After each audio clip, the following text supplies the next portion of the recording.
Hola, amigos.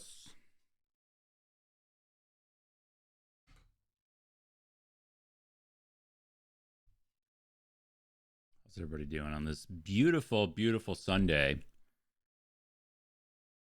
a great day out there. I was out on my I never know what to call it. It's not a deck.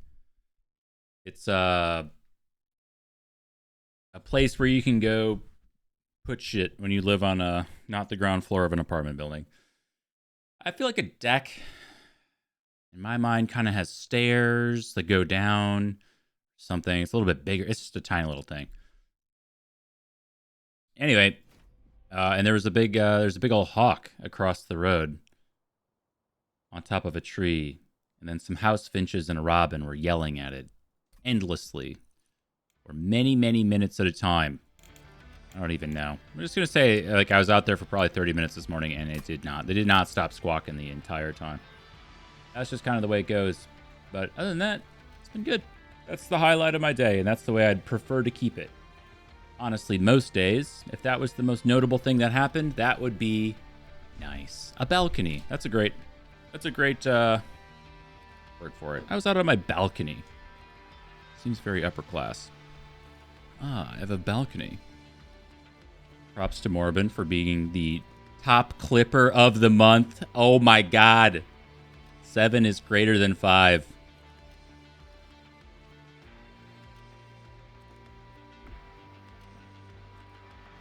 How can one man do it all?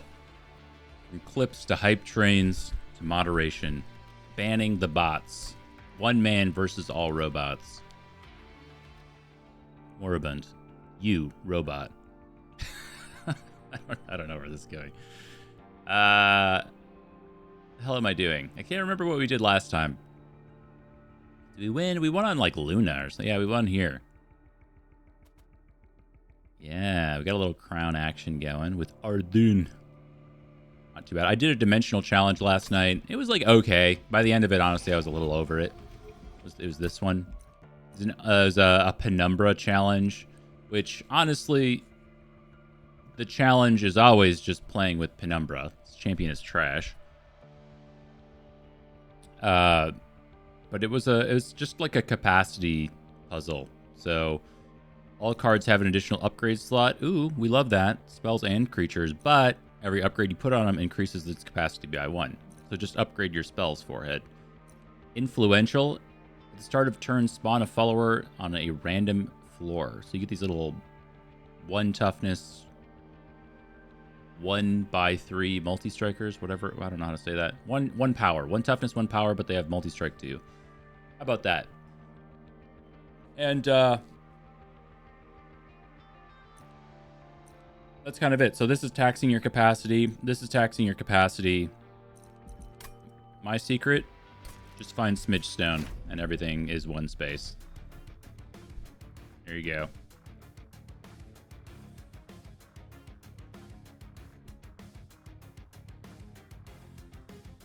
The challenge is not doing meth. I've never been drawn to drugs. Ever. Even when I was like hanging out with friends in my teens and they were smoking weed, I was like, oh, that shit stinks. I don't really want to do that. I don't know. Something about smoking has never appealed to me. And I guess the whole meth thing is a little bit of a fascination, isn't it? Because if you grow up in an area where there's a lot of meth heads, you'd think that you could look around and say, I don't want to do that. But maybe that's just me. Maybe that's too logical. Anyway, we are capturing the game today. Double checking. Last time I started streaming and I wasn't even capturing the game for a long time. How embarrassing. Oh my god, do we actually have... We have this combo already. I've only done 5, right? Ardune's Stygian?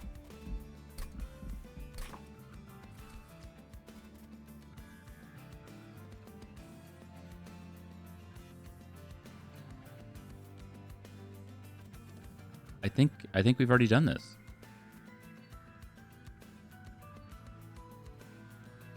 Eka, Covenant rank 10? Oh, or did it fail? This is telling me that I've... Wait, what the hell is going on? I'm trying to understand this. Lady Gilda. Yes, we did that. I think this is saying that we won with Eka, not Ardoon. Maybe we lost that run. Did we lose that run? I thought we won that run. Am I crazy?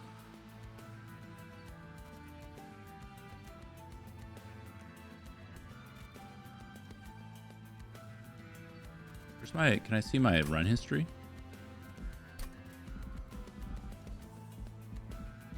No?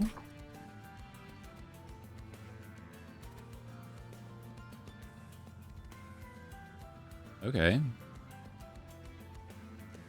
Well, we actually we have Ardoon. Did we lose that one? I thought we won that one with the Mage Blade and everything. I'd swear we won that one. Well, I guess this is what it is. Hey, we got Siren of the Sea and a bunch of spells. Ooh-wee.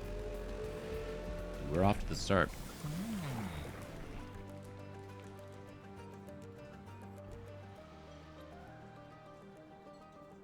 Well, that's kind of a bummer. I don't want these. Like, this incant is fine. Just giving us some sustainability. And he comes with Mage Blade too. It's not like the worst thing. Shadowcast. Phase to New Moon. He gains 50 attack power. That seems pretty good too. The trick would be having a tank. That is a tricky bit. Versus here, he might be able to just tank for us with some armor. Eventually, Siren in the Sea becomes the tank. She actually gets more than 20 health pretty quick.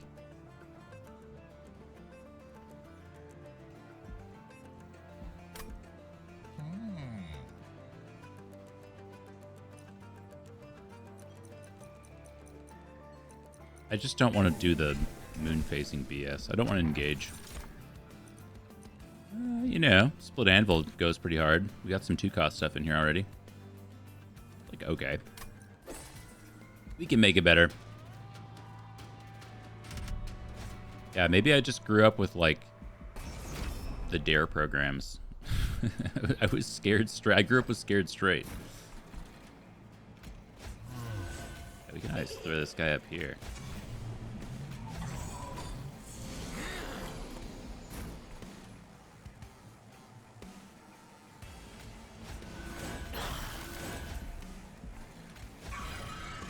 Nancy was all just say no, and I was like, okay, that seems easy enough. I don't know. I don't know. I don't fucking know, man. It's gonna be a great day.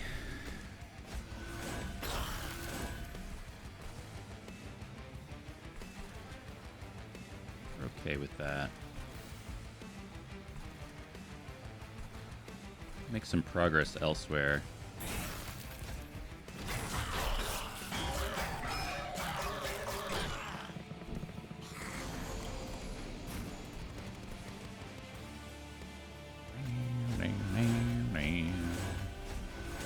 Ah, it says 30. That sucks. Oh, we can still get them all. I just was hoping to be able to one-shot this guy.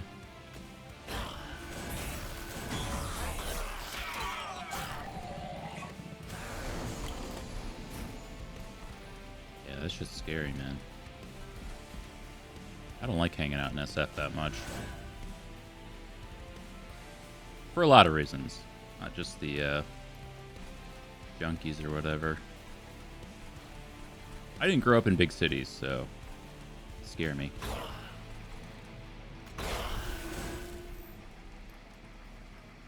I mean, I want the... I just take the incant, right? It's just everything. Everything makes me feel so claustrophobic in San Francisco. It's like the parking. I mean, I don't want to sit here and complain about parking, but like, it's super tight. And it just makes me feel claustrophobic. I'm trying to do my best. Everyone's being a jerk. Just let me out, please. Just trying to see the symphony or something. That's the last time I was in San Francisco, seeing the symphony. I got to plan some work trips to go to UCSF, but every time I go to UCSF, I just go to Mission Bay, because you're not really in SF. You're kind of in SF, but you're not. Another Bloody Moon. We already have 2. And I don't really want to lean into this manipulate nonsense. I think this is a skipper for me.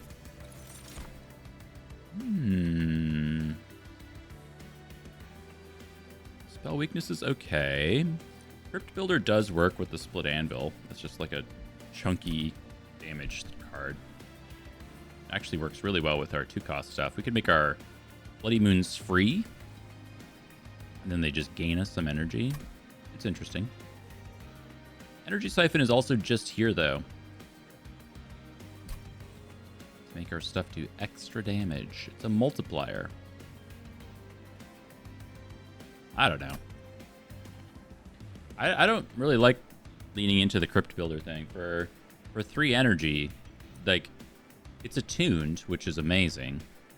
I guess we have Split Anvil. Maybe we'll try this out. If I didn't have Split Anvil, I'd go the other way. What do we want here?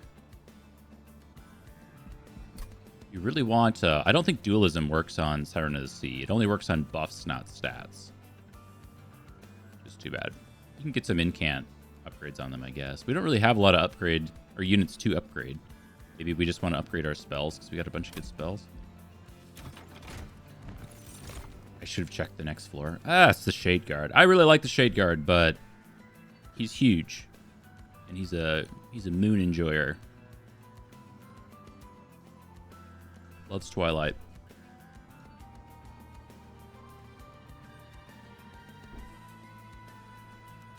You want to go to the Symphony, but you have no idea what to see. Let me help you out. I have the best recommendation. Hold on, I have to think of it.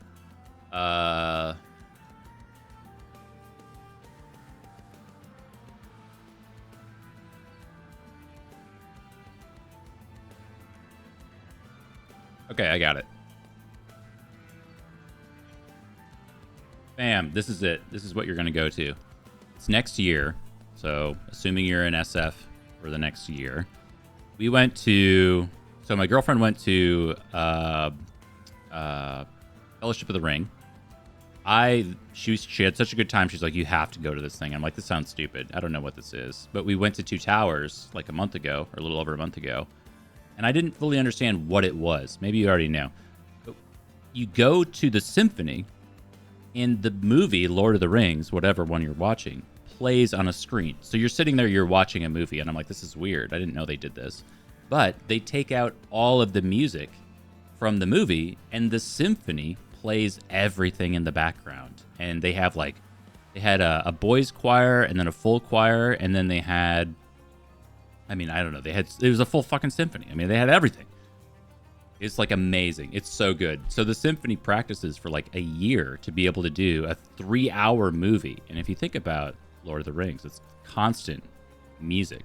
They had dudes with like chains in the first ones. They were just doing the chain sounds, as like the orcs had the chains going. It's just like very, very, very immersive. And eventually you get lost in the movie. And you're like, you got to snap yourself out of it. You're like, wait a second, I'm at the symphony. I got to take all this in. But yeah, you just kind of get lost in it. It's so amazing. And I think Return of the King is going to be amazing. April 30th through May 2nd next year. It's a little spendy. It's going to be a couple $100. But I got to tell you, this is so worth it. So amazing. Look, you're going to see this. Oh my God, it's going to be sick. So geeked about this. 10 out of 10. You gotta go.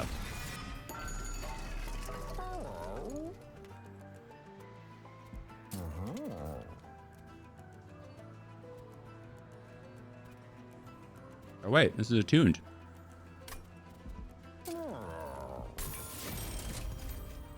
Number go big.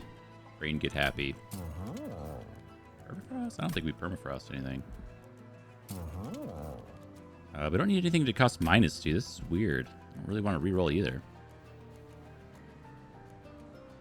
I'll still reroll. Move consume. Ooh, we could hold over the Crypt Builder. I think that's wrong. But once we have everything down... Oh, no, we don't have extra energy on deployment. That was the other option. I was going to say hold over on the Crypt Builder. It just makes all of our spells free because it costs 3. Interesting. None of this matters because we have Split Anvil. could do this, I guess, just to have a card to play. I'll just throw it here, though. Consumed. -1, huh? Like, making this cost -1 is actively worse because it doesn't trigger Split Anvil for all of our Frozen Lances. That's what we want.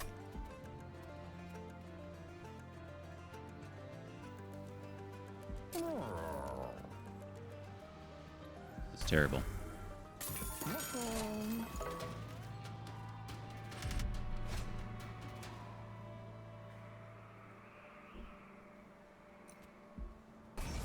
Jurassic Park. Yeah, I sent this to a buddy. I've known him for a long time. His wife is a super huge Lord of the Rings fan. I was like, this is the greatest experience I've been to. You have got to seek something like this out. He sends me a picture back. He had already gone to like Harry Potter with his wife. I'm like, Harry Potter would also be magical with the score. Anything, I mean, Jurassic Park, you do anything John Williams. I mean, it's gonna be amazing. It's not even a question. You can't go wrong. Little J-Dub.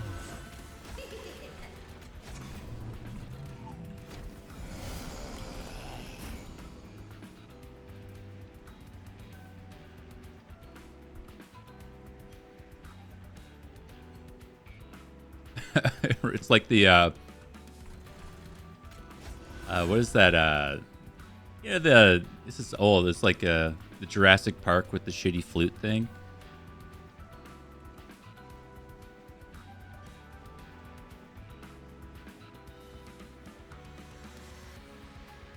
This is probably it. Hold on.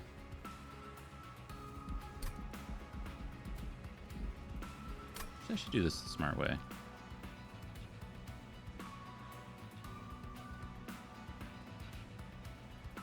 I'm easily distracted this morning, apparently.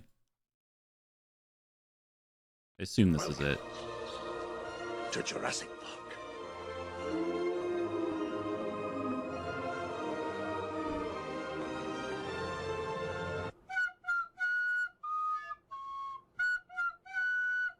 Okay, well, they ruined it because they put in the costume. Just the normal one was good enough. That's how I'm envisioning your shitty VHS recorder, though.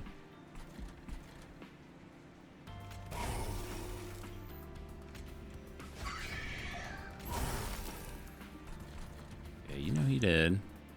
Actually, this does make a difference.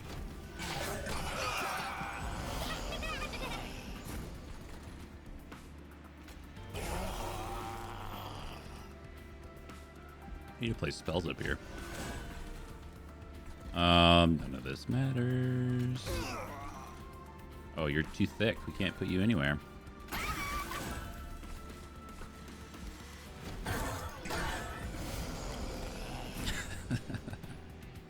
That's amazing. You gotta miss that about early 90s technology. I remember my neighbor when I was a kid. He had the coolest thing, or his family had the coolest thing. It was like an automatic VHS rewinder, but it was in the shape of what's that black Knight Rider? Is it Knight Rider that has the black car? I think it was in the shape of that whatever that famous black car is that I'm trying to think of.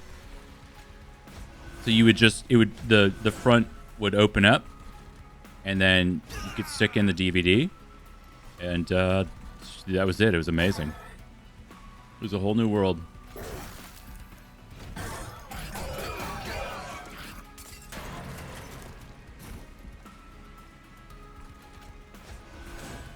We're gonna get there. Oh yeah, you're almost dead.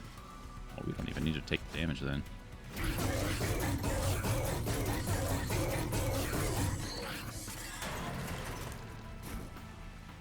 Kill.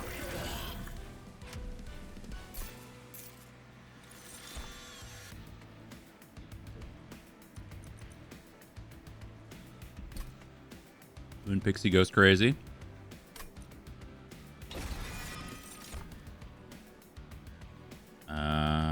And now I do want the energy siphon, but it's at the cost of a calcified ember. I don't know. I could also see myself skipping this stuff. Like, Flash Freeze isn't really good enough to take. I want to be doing the Frostbite stuff. Not that we want to dream about having Tethys ever, but Frostbite Tethys is the only way to even kind of make Frostbite work. I don't think it works ever outside of that, really. You can kind of make it work, but Frostbite feels like one of those strategies where you have like 80% of the pieces, and in any other build, you'd be like, 80%, that's enough to break this game, but it just doesn't quite work. The energy siphon.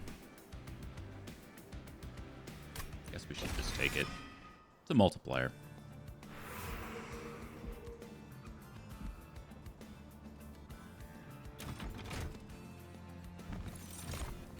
Astrologer is here, huh? Well, this is kind of a floor. We can do Shade Guard plus Astrologer. We're not really doing moon cycling, but the moon does cycle on its own enough for the Astrologer to be probably worth taking.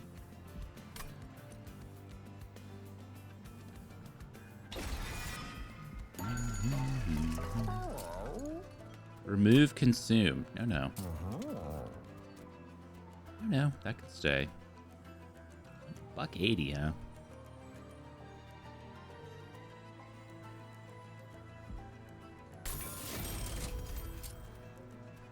I think I'm just gonna take another remove here. We don't have space for this guy.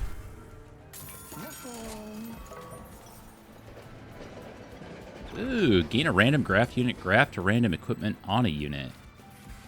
Well, sure, buddy. Why not? Yeah, we'll just do that. We don't have an equipment to graft onto the unit. I trust my Plague Doctor Queen. Think about this. So it's going to be like a nice damage thing or tank thing. Like I could actually see that going on Astrologer. I really want to lean into the Siren of the Sea because I think this is a really nice unit. You just give it multi-strike and it goes to the moon.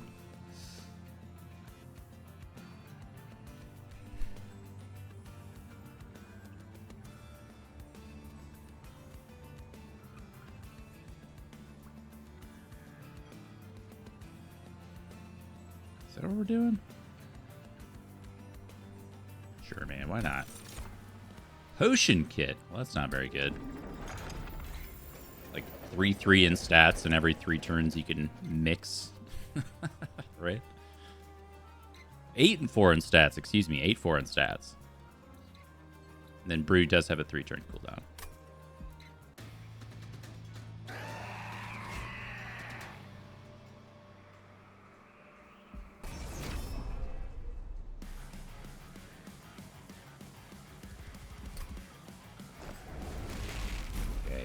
Bogworm's growth is being a little weird.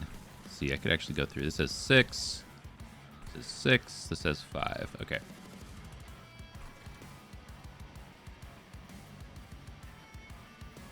I still think we don't really want to mess around on the bottom floor. I'm worried top floor. Archeon's just going to come in and destroy our champion, though.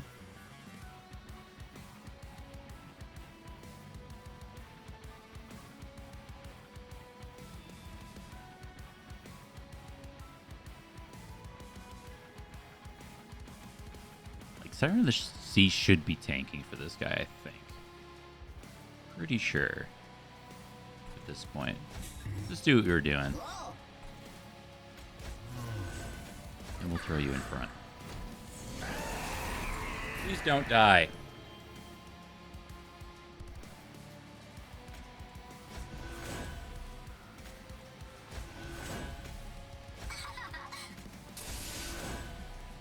Oh, it's brewed up. Little raid, little sap. Sap's nice. Sure.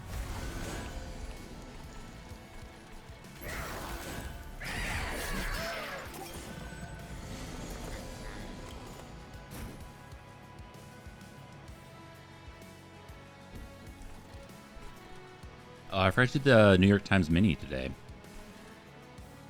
trying to get back into those. I was really enjoying doing them for a long time, and then I just kind of forgot.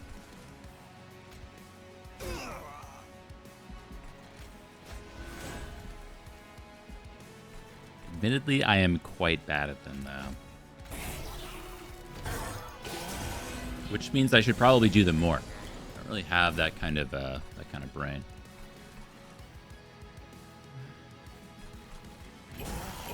Great hand. Great hand. You're dying to your own resolve trigger, which this doesn't really matter then.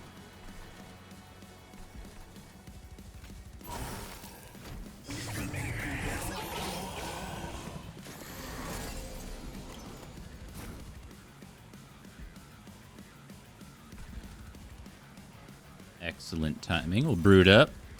Rage regen. Should probably take a little regen.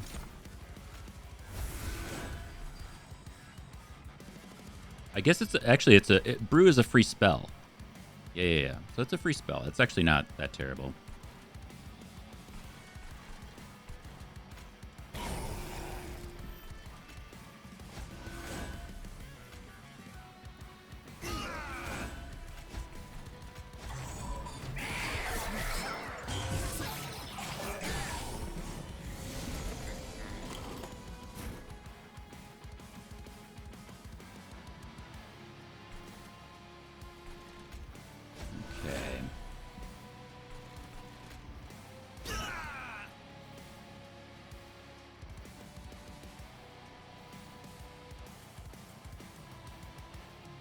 I think we really have a way to save you. We'd have to kill everything on the floor.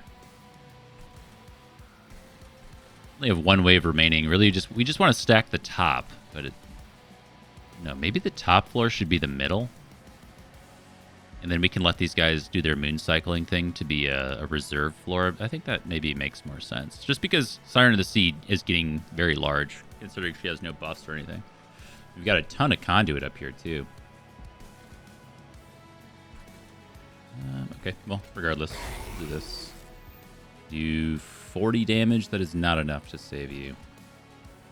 But elsewhere.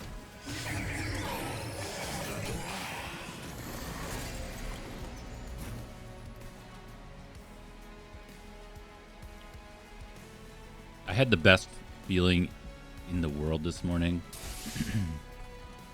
I woke up, I checked my work calendar, and I saw the most beautiful thing. My standing, repeating, 8:30 in the morning, Monday meeting was canceled. God, that shit hit like heroin. Oh my God. It's just the best feeling ever. I don't have to set an alarm tomorrow morning. Oh my God. Extremely blessed.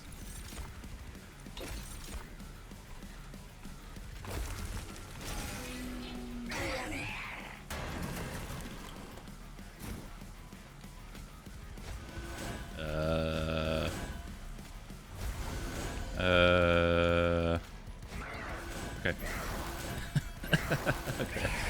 We got there.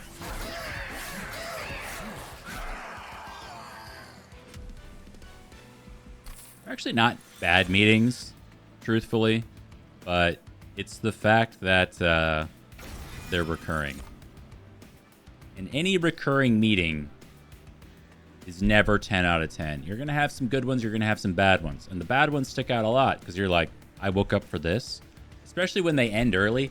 Man, when we get together and we're reviewing like a scientific paper for 25 minutes, and I'm like, okay, I read this 4 weeks ago and came to a different conclusion, but I'm not going to speak up. And then they're like, okay, well, that's all we had for today. Like, okay, I'm going to go back to bed. Why did I wake up for this? Why am I here? Lunar Priestess is pretty good. So Lunar Priestess goes with the Shade Guard plus Astrologer thing to allow you to moon cycle a bunch.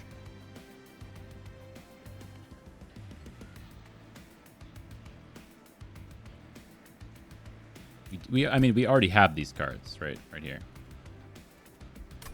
Oh, actually, you know what? I didn't put that together. I knew this, that Phase the Moon, but I actually didn't think about that when I was taking Astrologer.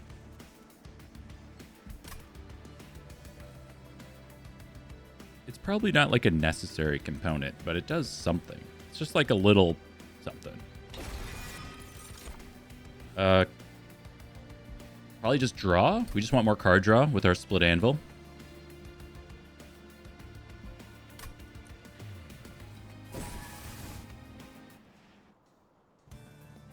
looking for some unit upgrades, which we can get on the left here. I think right is significantly better, though.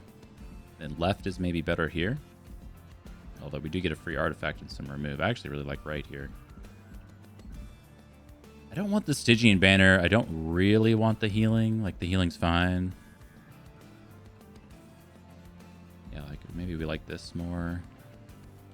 Yeah, I guess we don't have a lot of paths where we're trying to get to the healing. That makes this a little better. I just don't see myself taking a banner unit. We have too many unupgraded units as it is. But man, like money, event, artifact, merchant. This is just such a stacked right-hand side. Maybe I shouldn't think about it too much. Take the good stuff.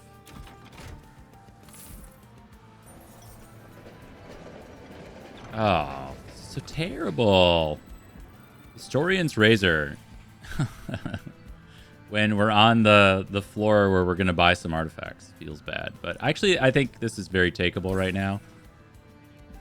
But I don't like it. That's one of my least favorite events that I've found so far.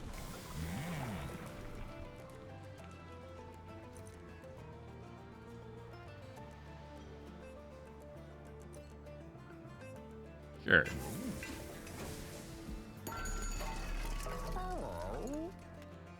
The first time each turn it becomes full moon gain in energy. It's nice. Mage Blade adds an additional 1 attack per stack.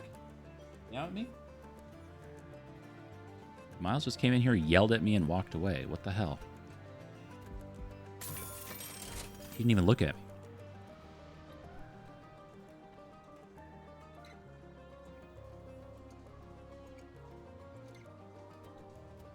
I just don't think we're that taxed for energy. Though, you know, on the one hand, it would allow us to play some Vengeful Shards to not take damage. That's kind of something, I guess.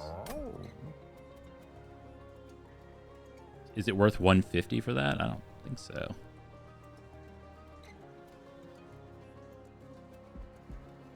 And Razor Thin Crescent does go pretty hard on our Dune here.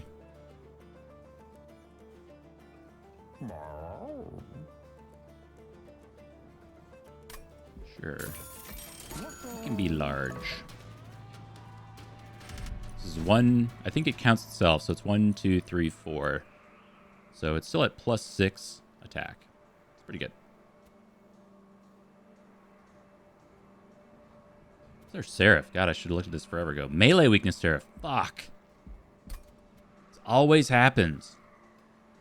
I start building these decks, and then he comes in, and then we just get cleaved down. Ugh.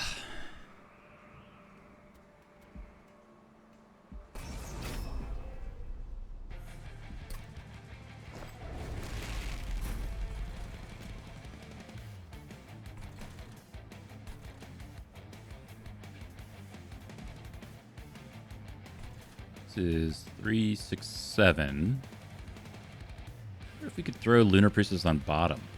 It's an extra unit for Conduit. So, like, ideally with the Moon Pixie, you get as many units on the floor as possible because she gives the enchant Conduit 3 for everybody there. Just gotta figure this out. So it's 1, 2, 3, 4, 5. Is that it? We're only stacking 5 right now? 3. I think we can fit it all.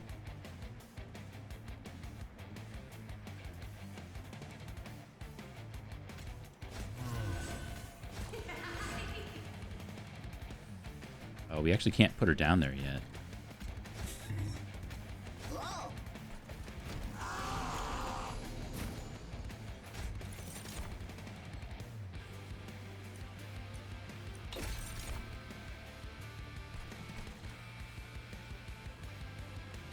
Oh, if I do that, I can't. Moon Pixie. Shoot, maybe I did need that 1 energy thing.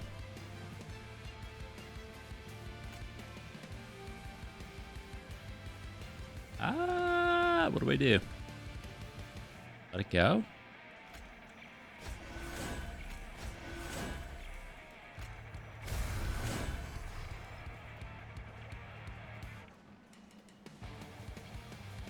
Awkward. I think he's got to die.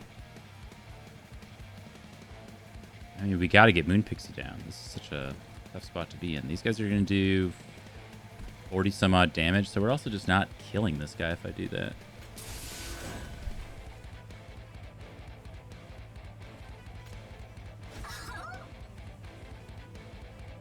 Yeah, I think that's too important.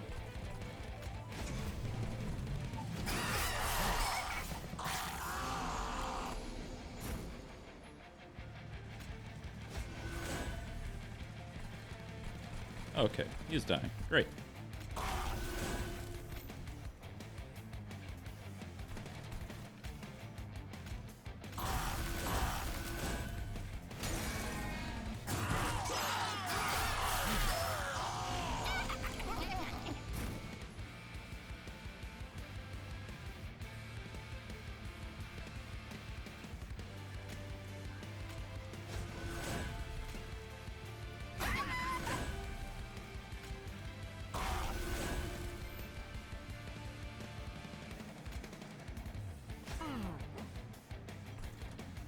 $46.10 already. Yeah, that's like that's a unit where we're gonna have to get our whatever it's called, some kind of health increase or something like that. Yeah, the title turning, very nice. See what we get here first. Do this first.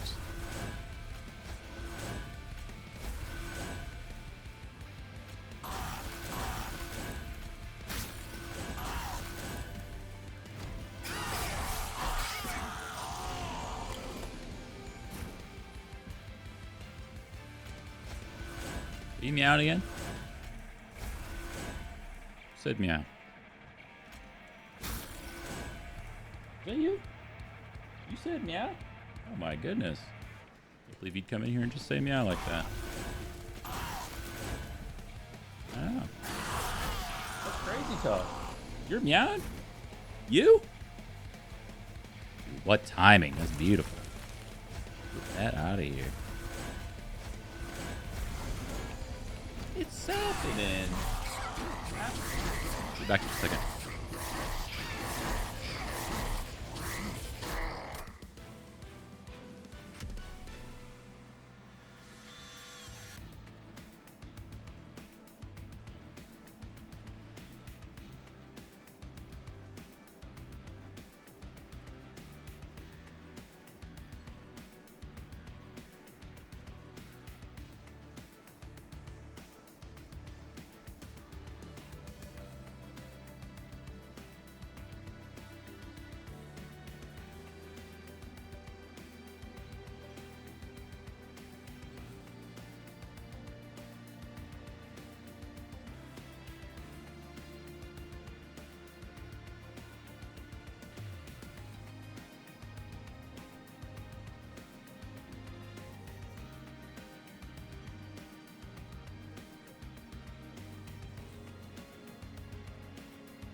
Do we win? God, I can't believe it. This is going extremely well. Holy shit, the Aura Weaver. On Moon Cycle, gain a conduit. Oh my goodness.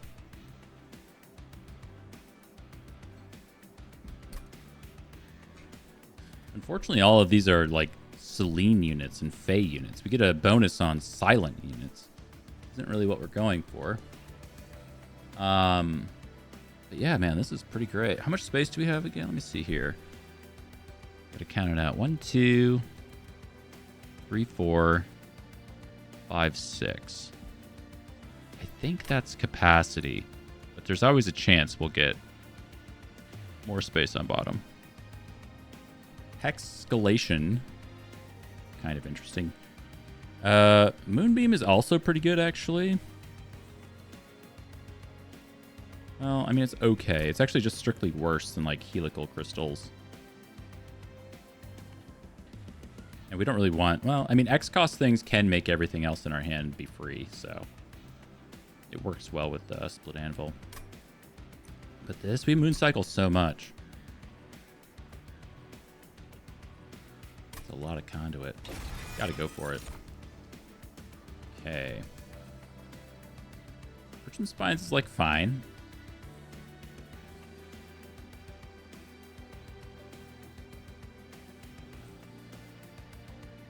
Kind of goes on a boss, I guess, to do a lot of damage. Not amazing, but we'll take it. Okay. Where did I go? Oh, yeah, we avoided the Merchant Steel. We really need a Merchant Steel here, even though I think this is, like, just kind of better. Like, free artifact, remove 2 cards. I don't know what we're trying to dupe right now. We could dupe the Crypt Builder, I guess. Maybe we need to dupe the Tidal Turning so we can get more armor down.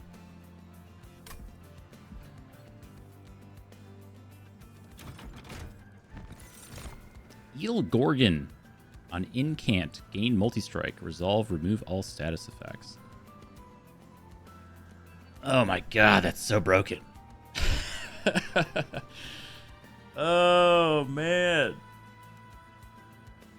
I have no space. I can't fit it on the bottom, but it goes so crazy. What do you do with that?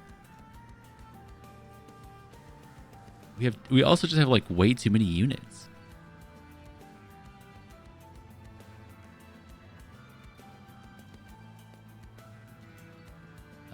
I mean, actually, Lunar Priestess doesn't need to go on bottom, so that frees up a space for the unit we just took, the Aurora Weaver. Aurora.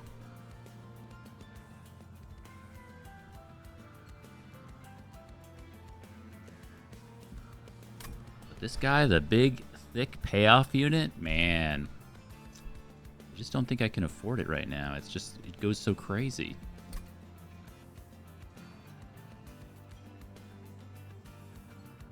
We would never put that in place of Siren of the Sea.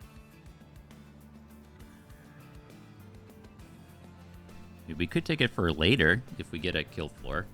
Because really we can go wherever Bogworm's growth wants us to go. Well, kind of. Savagery Seraph is going to give us those resolve guys that do 5 damage if you have no units on the floor. So you're highly incentivized to deploy on the bottom.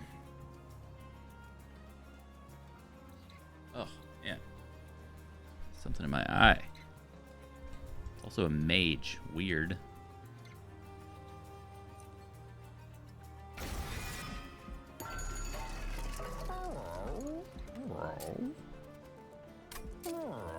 Okay.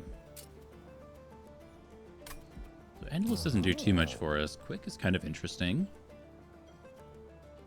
Quick on like Astrologer is great, actually. It ends up doing a lot of damage on its own. Part of the game is just having it not die. Speaking of which, 20 health goes pretty hard on units that we have. Many units.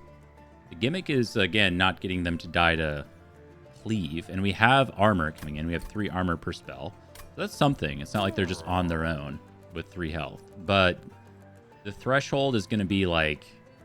It's going to be a lot. So I don't know what to call them. The Titan-empowered units or whatever. The cleavers that do like 7x2 with 50 health. They also gain rage, and they're going to gain a stack of rage per unit on the floor. So when we have a giga-stacked bottom floor, in theory, they gain a ton of rage. And, like, the amount of... I think it's like wave 3 they come in. But you got to have, like... I don't even know. I don't want to math it out. You got to have a lot of health. Like 30, 40 health that you can throw around.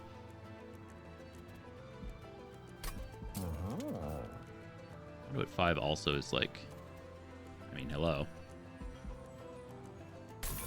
That unit does. I just think if Siren of the Sea is our tank, it's got to have some more base health.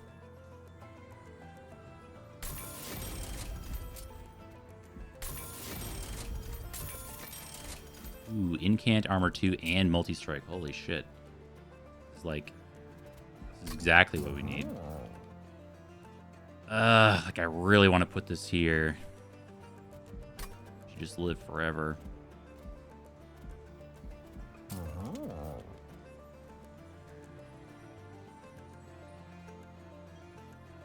Still worried this guy would die to Sweeper. So much hell. Like I really wanted to put multi-strike here.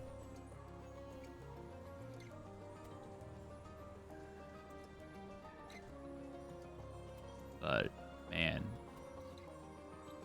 It's like a second floor guy though. Titanite can go here. That's fine. See if we can we can't even afford all this stuff. Okay, so we can afford like this stuff.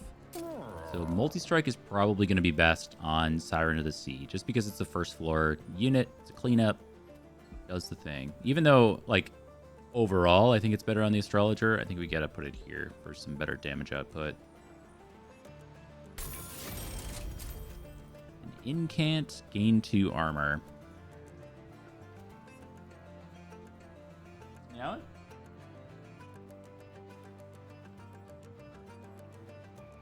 Alright, everybody's having fun. All just playing.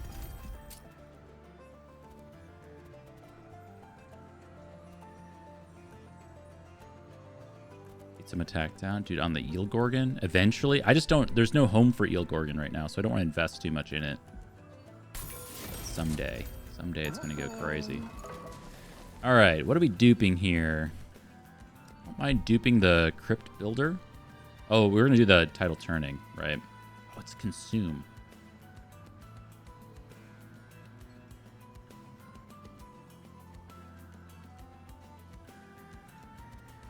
Yeah, I think we still do it. Winning through not losing. Super viable strategy. Not having 3 energy a turn seems like complete ass. That breaks this deck so hard. Like, we can just stick to the 2-cost stuff, but all the payoff is in the 3s.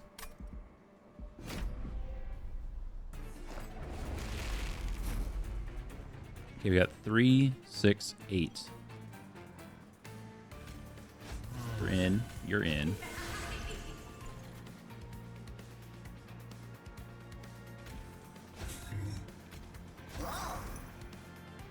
Okay. I think all that stuff just has to happen.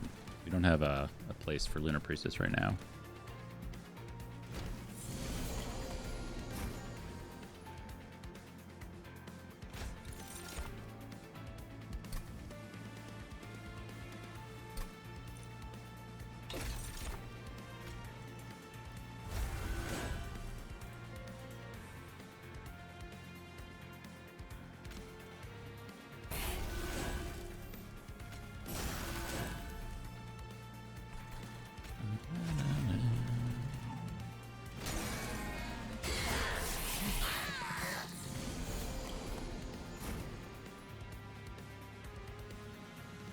Dude, Moon Pixie landing with the title turning again is a bummer.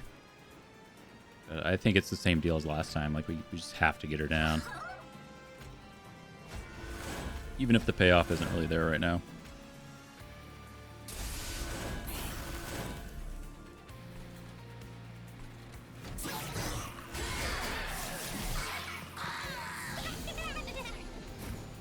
I still can't believe the game is telling me we didn't win with this combo yet. Is that just a lie? Okay, so Eel Gorgon is 2 space. We have 3 space to go. What was I planning on doing down here? Aurora Weaver and Eel Gorgon. Aurora. So you can go mid.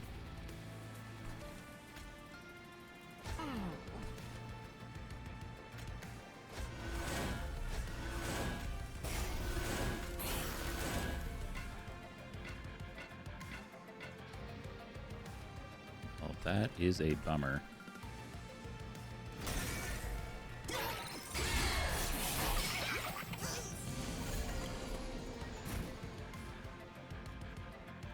Dude.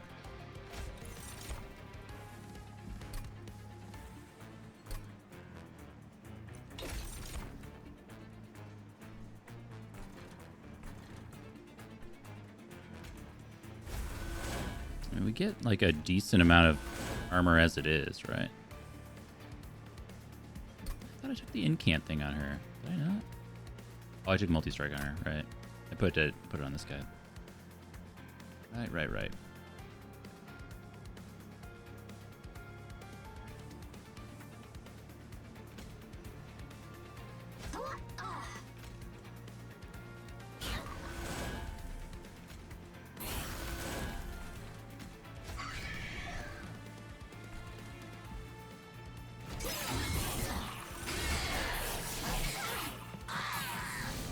Oh yeah, I forgot. I'm streaming. I usually don't stream with it on max speed. Whoops.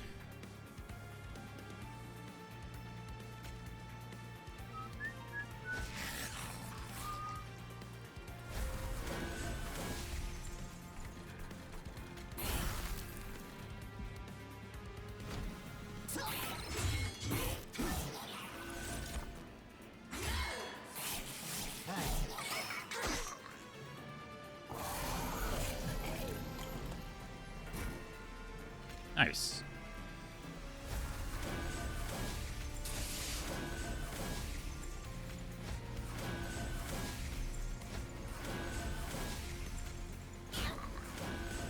I mean, it goes pretty crazy. Got up to 8 multi-strike on this guy.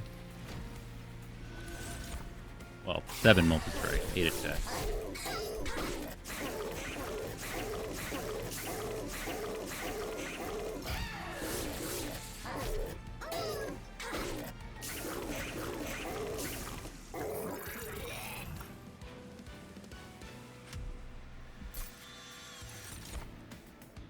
Alright. Planetarium for even more conduit. Man. Cover of Night is also very good. As is Cosmic Bolt. We have so much conduit as is. We just got to get the payoff, and Cosmic Bolt is definitely one of those. But little Planetarium, and Ice Storm goes so hard. That is the payoff card we're looking for.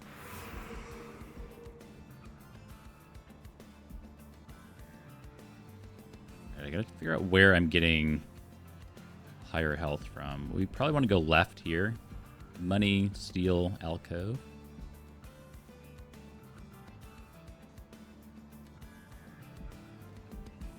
Do I take it now?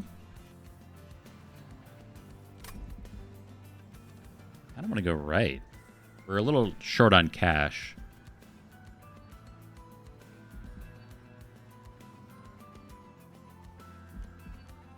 The deck is quite thick. I'd like to get the removes going.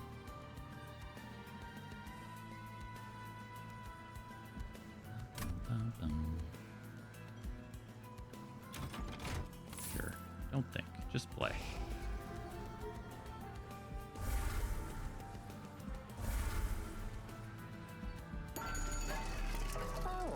Inferno Room. Well.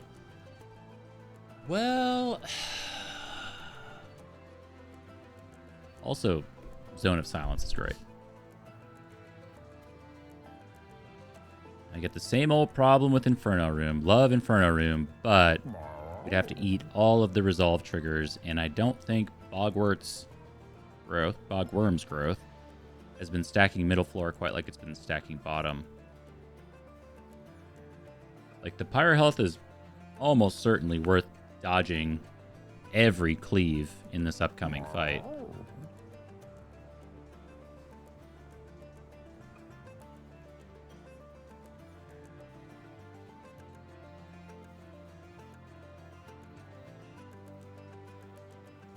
It's the capacity problems. I don't know.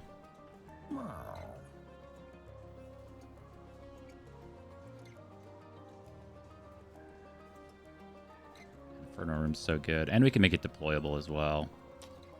Jeez. I think we kind of like have to. Just, again, it solves such a huge problem that we have on the upcoming Seraph fight. And as much as, like, the title turnings are good, and they give us a ton of armor to deal with that stuff, the Inferno Room, just deleting all those units is... It's crazy. So good.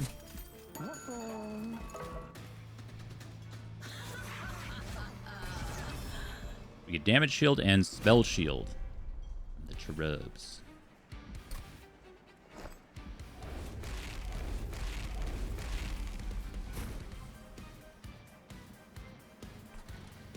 Count this out here. 3, 6, 8. We've got 3, 6. 3, 6. Oh my god. Ugh. That's a pretty big downgrade.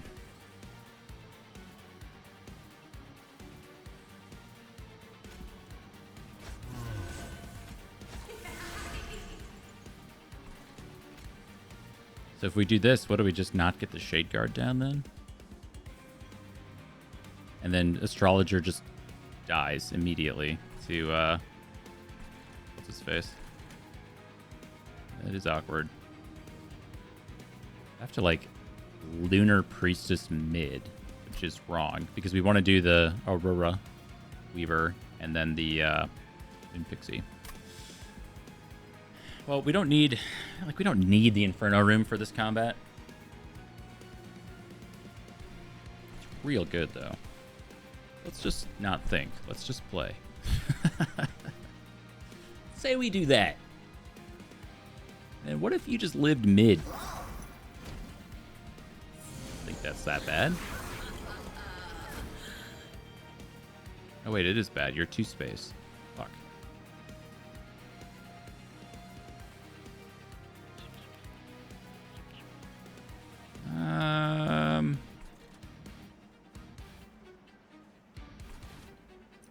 Hold on. Let me think about that again.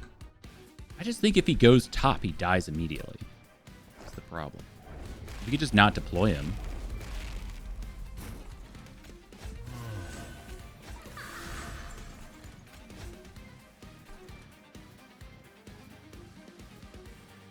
We're taking out that we saw what the first hand was, of course. Of course, of course. Like, we know he's going to start up here, so it's not some big secret. I'm just going to skip.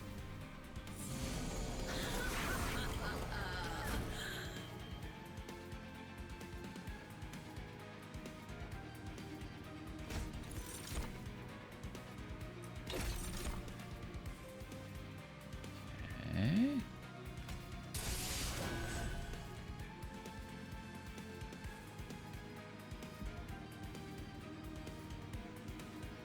Yeah, maybe Inferno Room was just wrong. Shoot, we need all that capacity.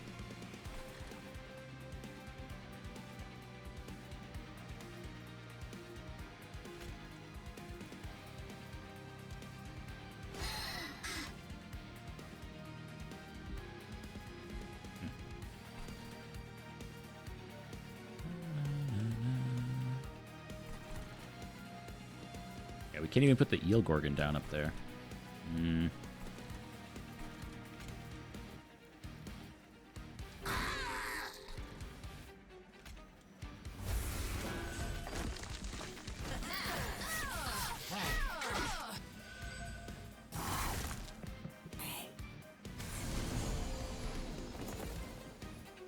Idiot. It's kind of body blocking me from putting down my astrologer. Maybe not so stupid. Okay. It is I. Who's the demi?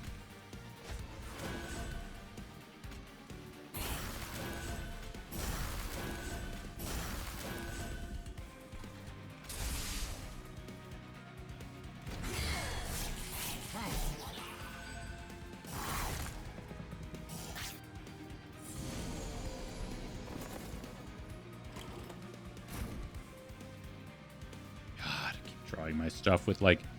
We have to get the moon pixie down. We've had this conversation several times. She's so good.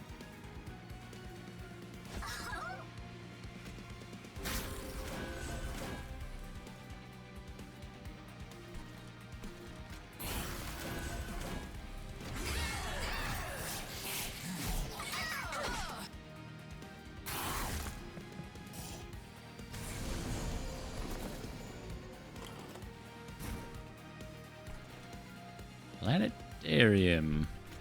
Yeah, I do think a lot of our problems will be solved when we get to +1 energy here.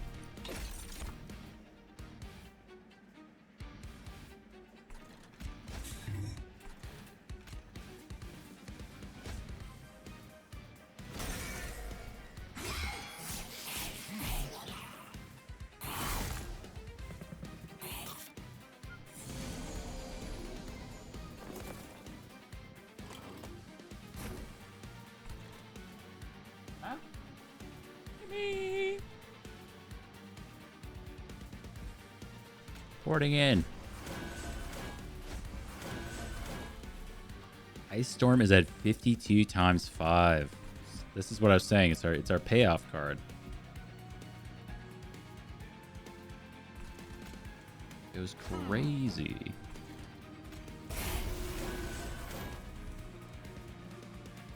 Are you meeping?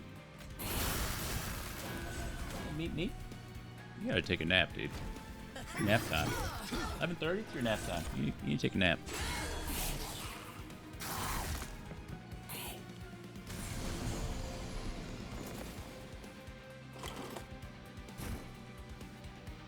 I'm telling you, it is.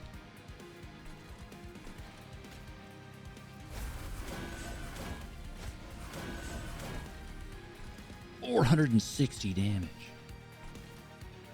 We're gonna do it down here, though.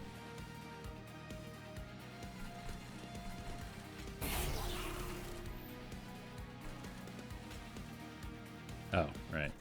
It's like, why doesn't this do 81 damage down here? It's the perfect card.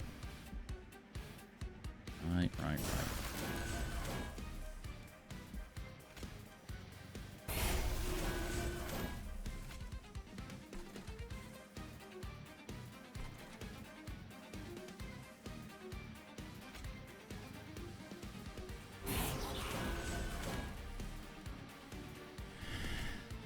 That's real not bad.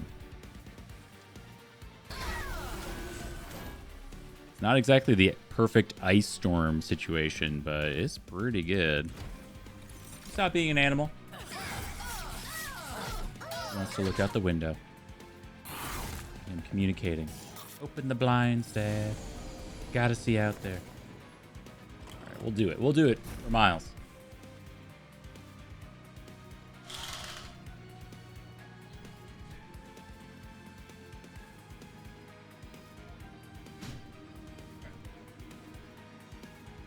I had opened the window too, but it's like 72 degrees out there. It's extremely warm.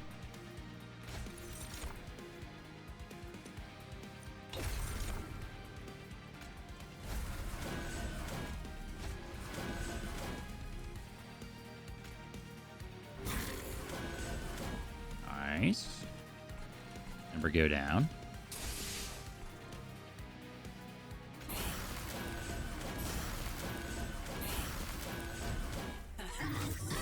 Meow.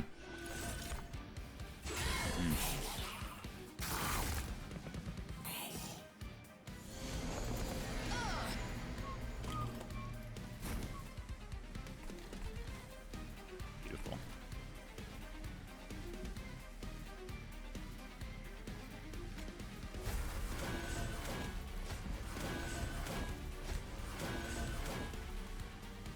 $78 armor to all units. 69 times 5, extremely nice. We just don't even need it. Save the HP.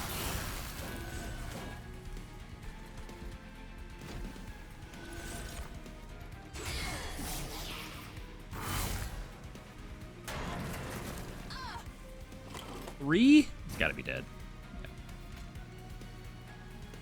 Oh, I gotta take 1 damage for this. I'm trying to save my pyre health. Silly as it is.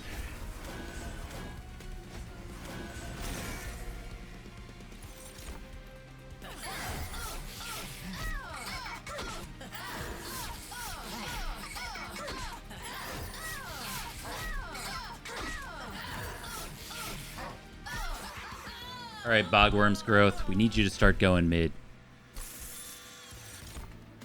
Stardust Invocation. Phase. Create an ephemeral copy of a spell in your hand. It's also a consume card. Deep Offering, a classic. 2 cost, discard your hand, draw 5. Notably, Split Anvil is cards in hand costs are reduced to 0. You just have like a Ritual Tome. Apply Titan Skin 2 to a friendly unit. Just good stuff. Not bad. Goes on our tank. Allows it to tank. Stardust Invocation I haven't really found a huge use for. And I think it's a little awkward with what we're trying to do with Split Anvil right now.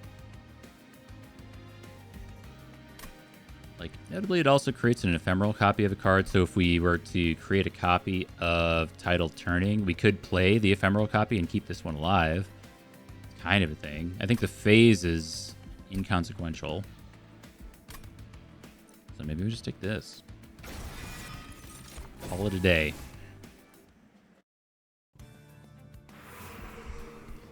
Alright, what do we got? We're still trying to upgrade our units, right? Twin Pixie's done. Siren of the Sea's done. Not really. Like, getting some defenses on Aurora Weaver and something for Astrologer would be okay. Otherwise, maybe we're looking for spell stuff just to make them a little stronger. Remove Consume, that kind of thing. And it's a chance for us to get our Pyre health. I do just really like Money Event, though. And if we look ahead to the floor before Seraph, so this is our last chance to power up.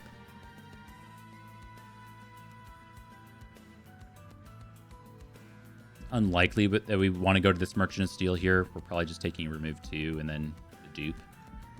This doesn't really matter. So maybe this is our last chance to get... Oh, I guess we'd have to go right here for the Pyre Health. Shoot. So maybe we are doing this. So if we do that, then we can go left here. That's fine.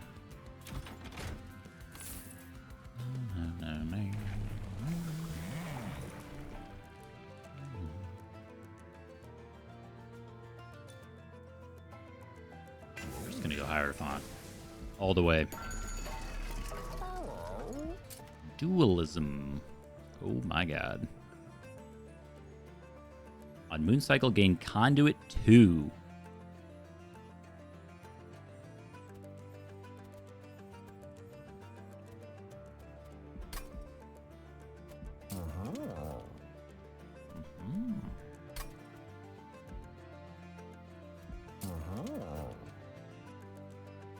I'd say this is like...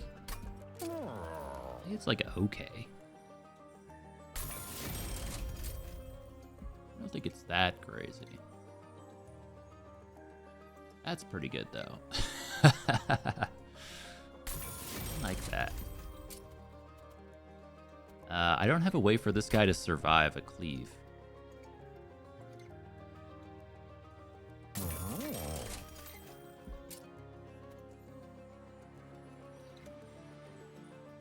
Yeah, I think we gotta throw some stuff into the Shade Guard here. Because remember, we're thinking ahead to like the Titans fight or something like that. Like he's gotta live somehow. Incant, I mean, like technically this, but we want to incant. We want to play all our spells on our other floor. I don't think that's it. Ooh, Pirate Full Health. It's not bad. That solves a lot of problems. And it gets 25 extra health. That's pretty huge. Someday I hope to be in a situation to be able to take the Unstable Shard. I don't think I've ever taken it. Wow. Okay. I feel like I have to remember that event more. Usually when I go to a floor like this, and then there's some health to get, usually I just click that right away. But usually, maybe you should just like click this last. Always. I don't think there's a reason to click this first, other than it's an easy box to check really quickly.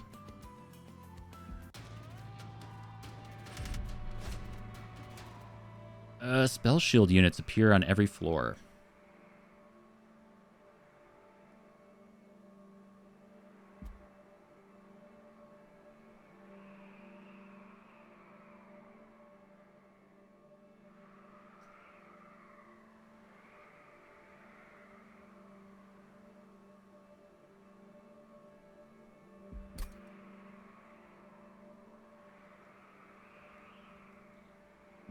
I feel like this is our chance to deploy on bottom floor, and then we could do Inferno Room top floor. And then that would take care of this. We get 400 extra bucks. Of course, we want to avoid the sweepers, but we also want to avoid taking a bunch of resolve damage from these terrifying amalgams, because these enemies are going to come back in the Seraph fight, and then they'll come back again in the Titans fight. So if we just deploy second floor now, the resolve trigger on these alone will be so much damage to our pyre that we'll have to account for it. So maybe this works out, actually.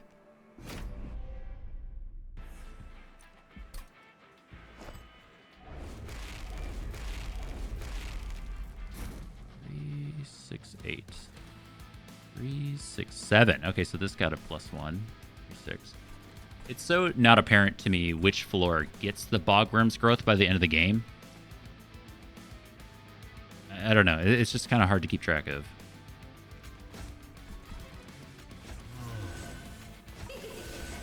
Okay.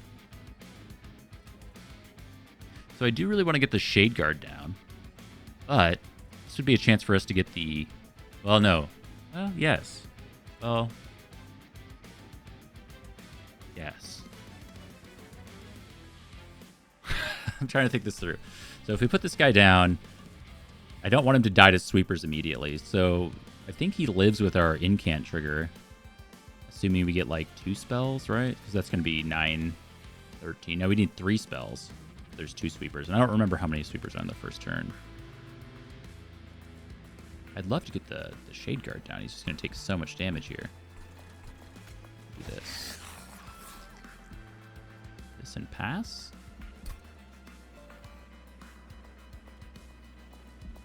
Sure.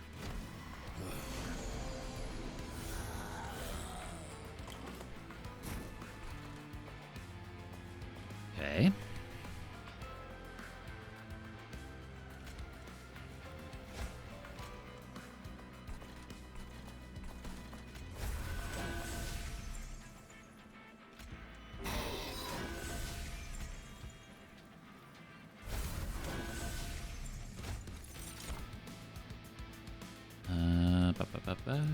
Sap, I guess.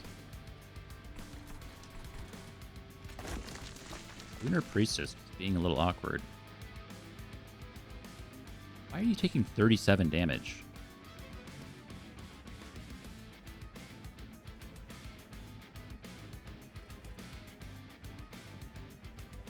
Remove all status effects. Is armor considered a status effect?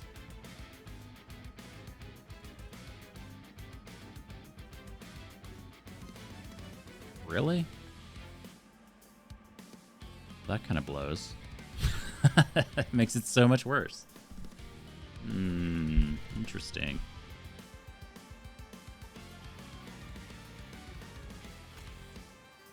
Interesting. 334.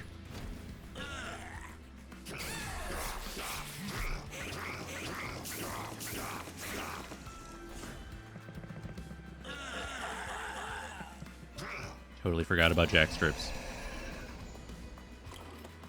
So every time we're going to have to play like 3 spells to try to keep that guy alive.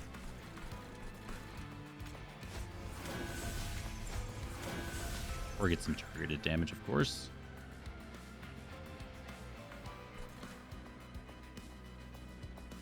This guy's just getting through. Man.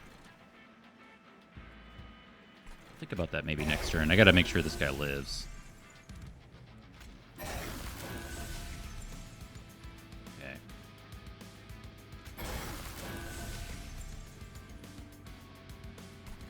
So if we do 70 DU, that's going to be 120. So that would save us, let's Save us a fair bit of health on the pyre. 9. Right now, if he just goes through here, then he's going to get 2 hits in.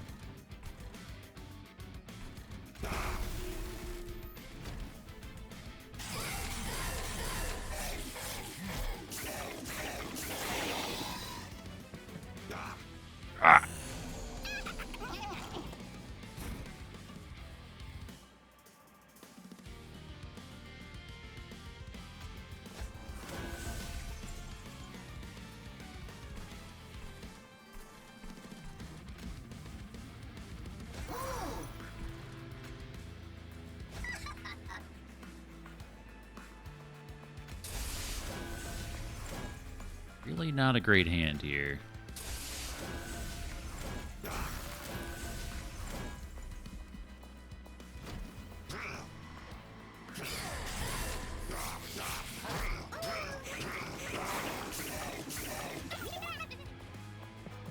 Oh no. We're back, huh?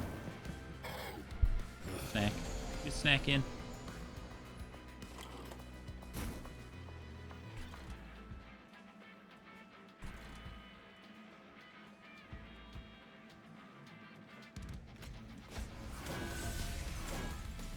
Aurora.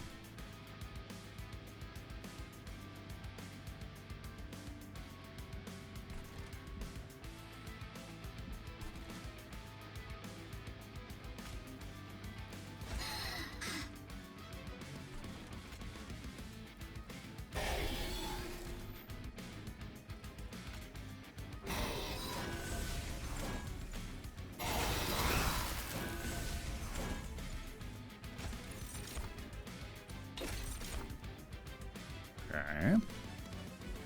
Better. I'm out.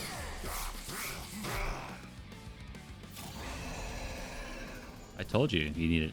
Well, I told him. I told everybody he needed a nap, and now he's laying down. Just breathe, buddy. So much cleave. First, this is a spell, so we can get that down. And then Bloody Moon will make everything free. I really want to put Rage here, but I gotta make sure you live. You should. You should always live.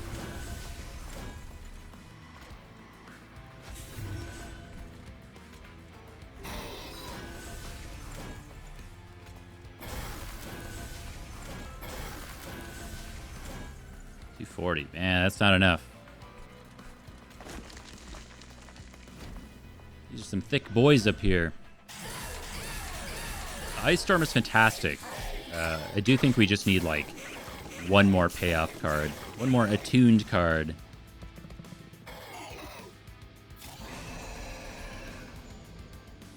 God, now I have to play a bunch of spells on bottom, too. I don't have anything targeted for those guys, so the Astrologer just dies. These guys die to Jack Strips. This guy takes a fair bit to this here. We take 5 on the Resolve up here, too, but... we have 1 wave remaining, so in theory, if this happens, okay, we can potentially just win on the next turn, though.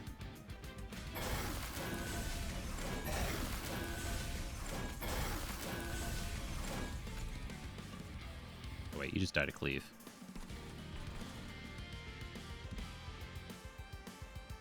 I think that's actually fine. So we don't want to be in a situation where we draw that again. If we don't win next turn, we would get the following turn to draw stuff, and that would shuffle the deck, and then we don't want to draw that card, so...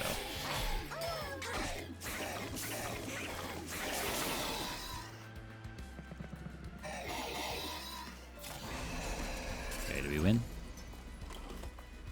Oh, this is the one that really doesn't want you to play spells. Fantastic. Wait, was that considered a spell? No, okay. It's an ability.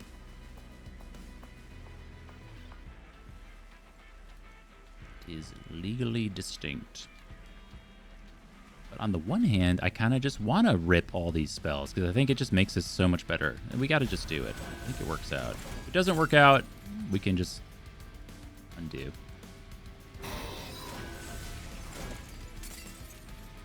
Whatever. Now we don't need to do anything. We'll just end it.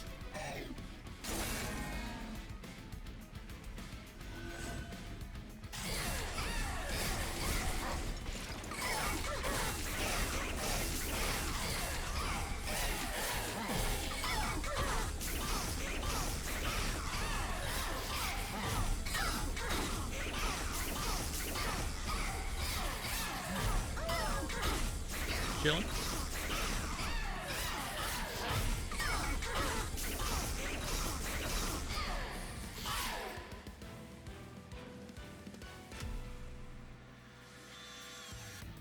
That final trial, honestly, a nuisance, but not that bad.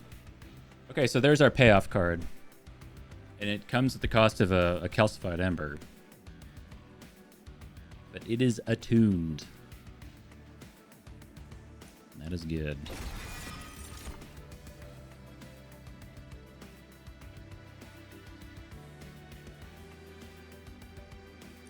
Apply mute 5 to enemy units is also pretty damn good. But I think we're gonna pass. I think we're gonna pass. I don't want another calcified ember. Okay, what did I say? We were gonna go right because we needed the pyre health, but now we don't really need that. So do we go left? Basically, do we need the Merchant of Steel? Don't think we do. It would be really nice to have something on the Astrologer, something on the Eel Gorgon to keep them alive. Just a little something. And then if we go left, what are we duping? Oh, we'd probably just dupe Ice Storm. That's a pretty damn good dupe.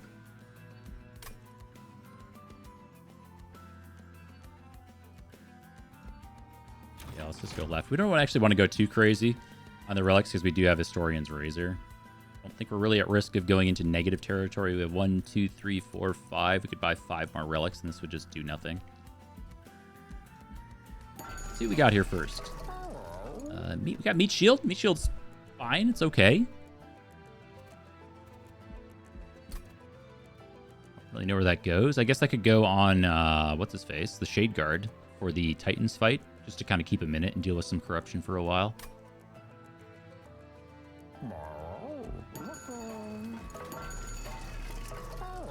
First unit gets Conduit 4. That's pretty good. Ooh, Silent Sigil. More silent synergies. The only silent card we have is, what's his face? The Shade Guard. Still pretty good, though. Because I was just talking about how we want to put the Meat Shield on him. It's when it becomes New Moon. So if we're shifting or phasing multiple times a turn, might just be a bunch of armor for him. And Snecko Eye is here. Will never not be Snecko to me.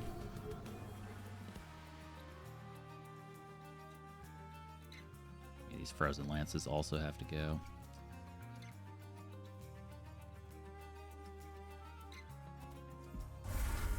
One of you.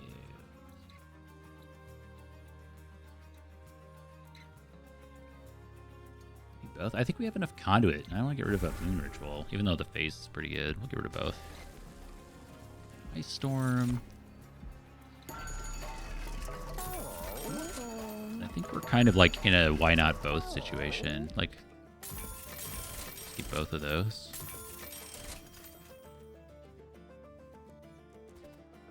Winged Steel is pretty okay.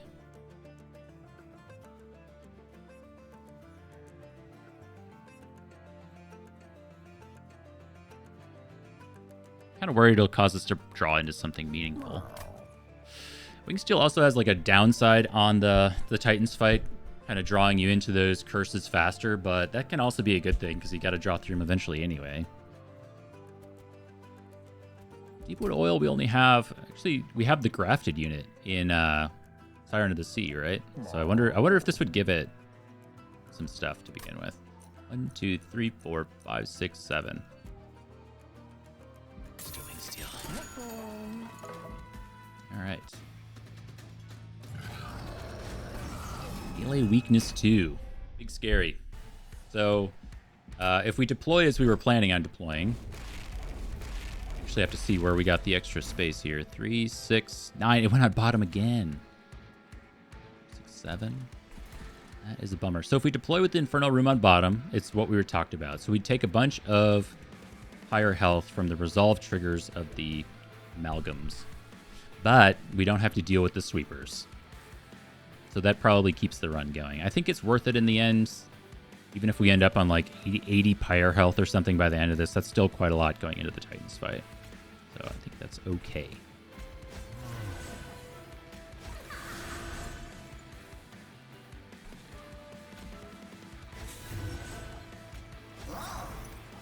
All right, and hopefully we survive.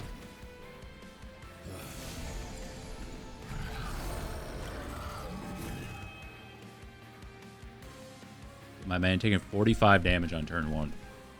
Oof. That's with the Titanite too.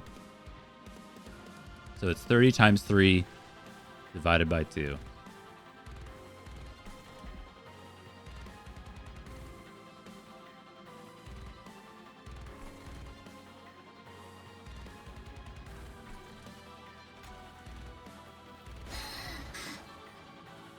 I do feel like we want to get the Eel Gorgon down. This would cause us to not be able to put the Moon Pixie in this space, though. That is a lot of conduit. Like, we already got 14 right here, and we can put Planetarium. Like, that is hopefully enough.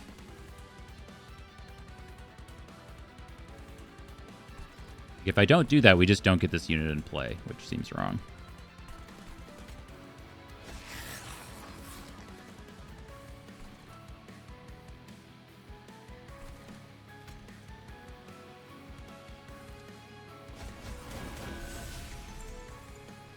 Oh, great.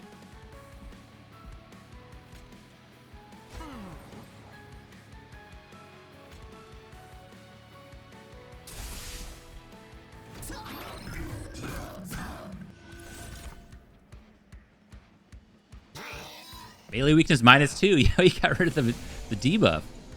Yo, Eel Gorgon cracked. Okay, so we're taking another 5 here, but this is exactly it. Like, we're getting rid of the enchant unit too. You got the HP, it's got to be worth it. Sap.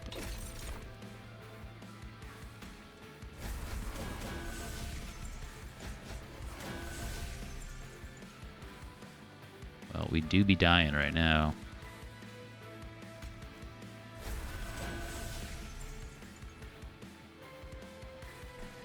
Okay, notably not dead. We can play our whole hand other than maybe the Vengeful Shard to try to get rid of all this stuff. So if something is going to go into Seraph, I don't have the mental capacity to deal with what the better outcome here is. I feel like it's Ice Storm. Better than 2 of these. Maybe we get 3 there. Or 4.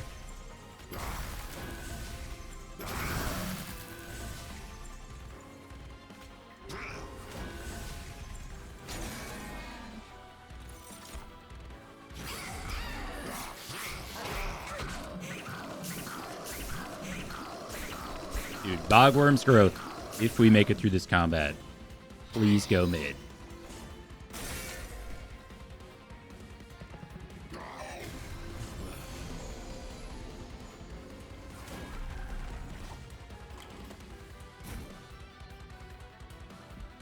Oh shit, look at that. It's taking no damage.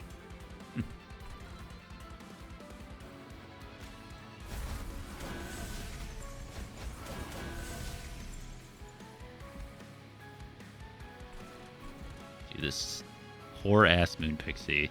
Such a good unit.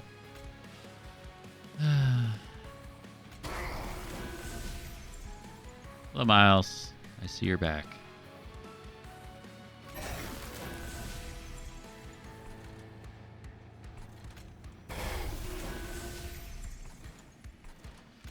Actually. Oh, because you have the potion kit. Right. So, sure. Look over here. Look over here. Look over here.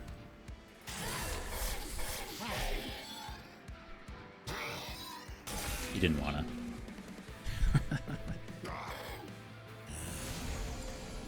What's over here, Miles? This thing. This thing right here.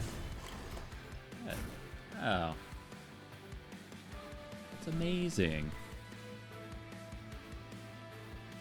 Gotta check out. He's checking out the run. Check out this monster train run we got going on here. I should check that out.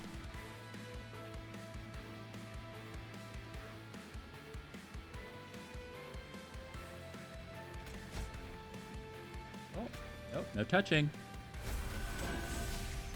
Oh, I should play these first.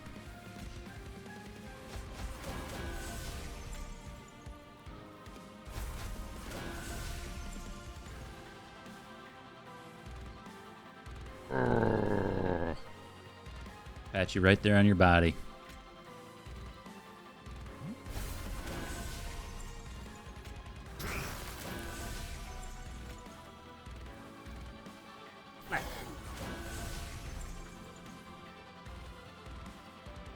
Very nice. I had actually hoped the damage numbers would change on Seraph a little bit more, just because we got the extra multi-strike back here. But I guess at the same time, he doesn't really have, like, true damage scaling. He just has the multiplier going, so we can't really increase our base value on him.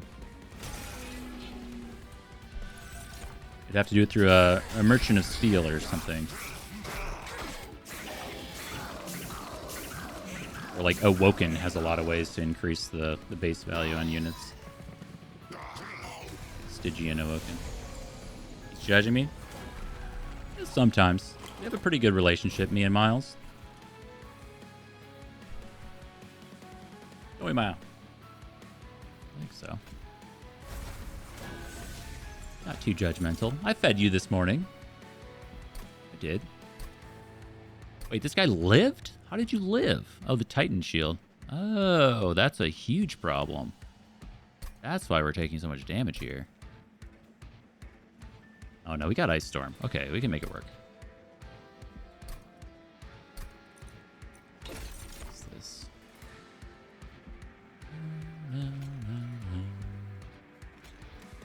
Kill. Oh, okay. All right. Well, no, we have things to do. This guy's still living.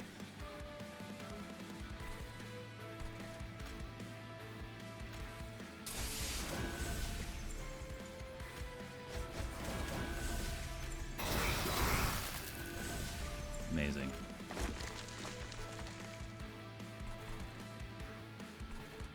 Three waves remaining, huh?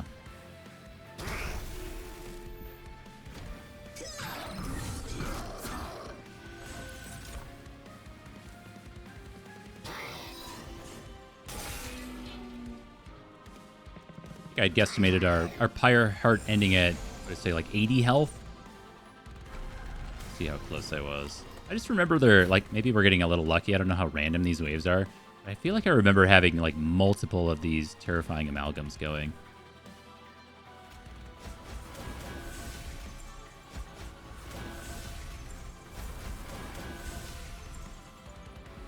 Moon Pixie.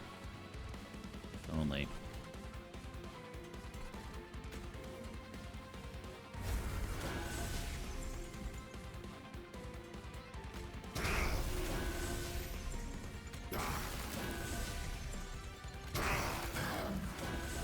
Please. Oh, hey, we get there.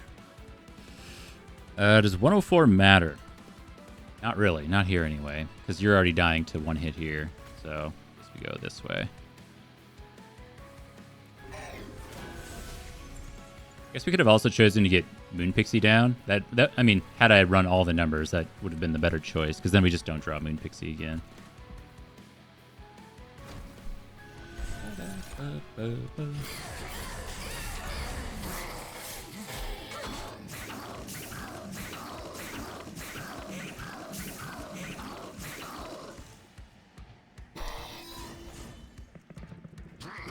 I brush, and I brush, and I brush, and still more hair. I don't know how this is possible.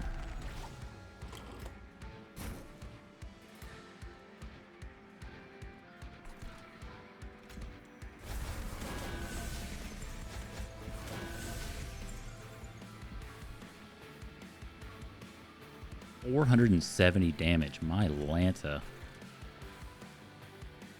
Yeah, here's the double. This is what I was thinking of. So that puts us at 86.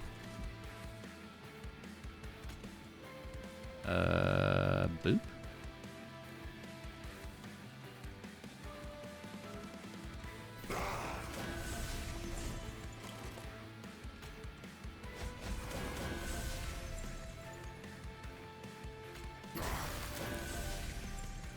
Oh, so close.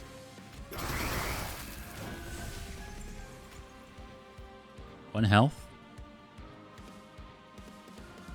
It's up against a bunch of incant triggers. I'm not sure how much that matters at this point.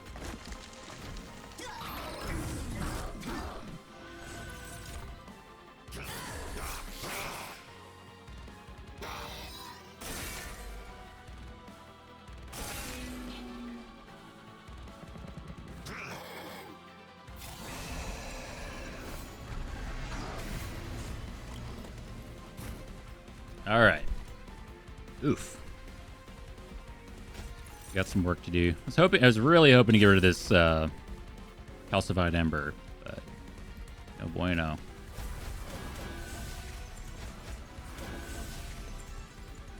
I also could have really used a hand like this next turn, because we can play the 3 costs and then play out all these spells, get a bunch of great triggers going.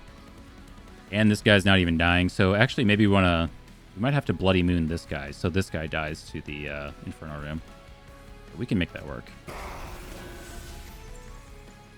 Ooh, sure.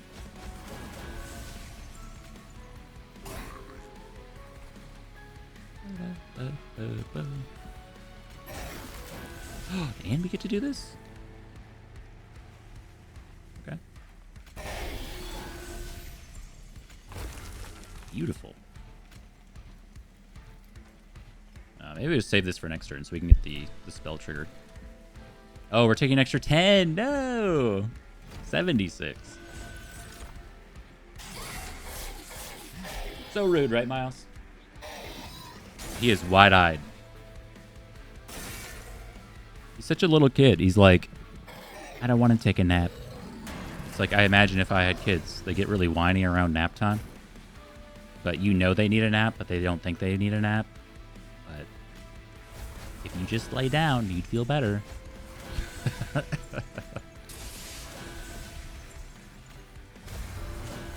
Hear that, Miles? If you just laid down, you'd feel better. Right.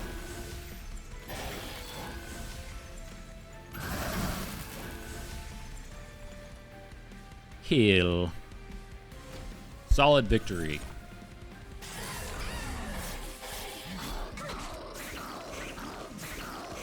I'd say it went mostly according to plan. This is a little too loud.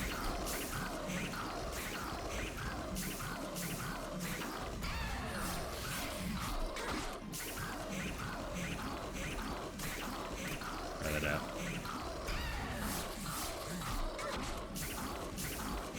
I think it's a little too loud.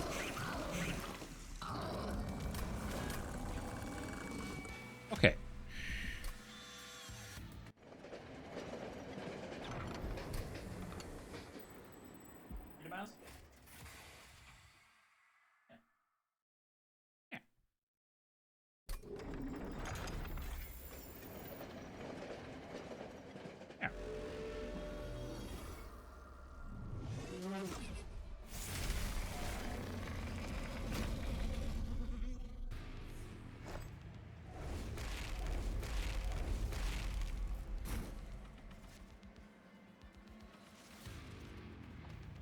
Fix you up.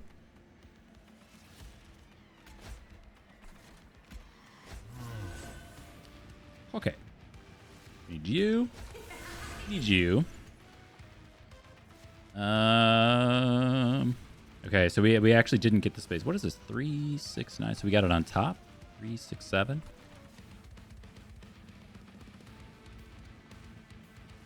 I do still feel like the Eel Gorgon does nothing if we put him up top. So it's probably still correct to put him on bottom. The question is if I want him now or if we want to put the Shade Guard up there along with the Astrologer so we can get the Moon Cycle stuff going, which seems better. That way they can survive, I Savagery. We can take less damage there. I mean, I think this guy dies eventually, right? What did I get to save him? I guess just a tidal turning isn't very good. Oh, and the meat shield. Got a little meat shield action. Yeah. Got to do damage to entropy. I think the 2-cost Eel Gorgon is actually going to be really hard to get down in the future.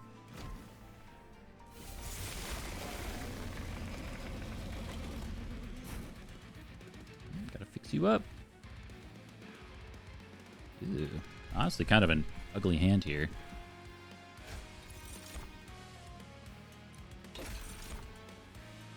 A little rage. So we're doing 1, 2. Then we can Bloody Moon here to play the rest of it.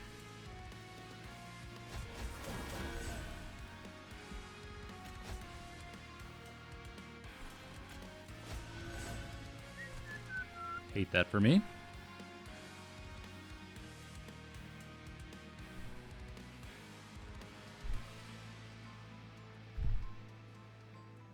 I did say that when we were talking about the wing steel, though. It always does stuff like this. I talked about it in the wasn't so the blights and scourges, but of course this can happen too. Spell trigger. There's a fair bit of extra damage to entropy, but it's all right.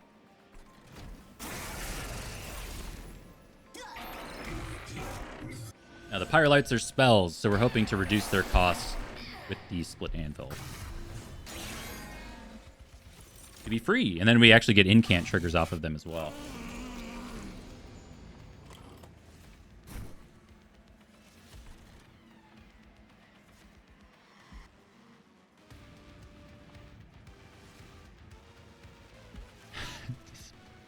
This freaking Moon Pixie. Moon Pixie's so good. I want to get it down, but Aurora Weaver is also good. We could actually throw like Aurora Weaver down up here, so we could actually play spells up top for some value, like the tidal turning that we want to do. Maybe we just do. Actually, maybe. Well, no, because we have the incant trigger here, so it stays alive.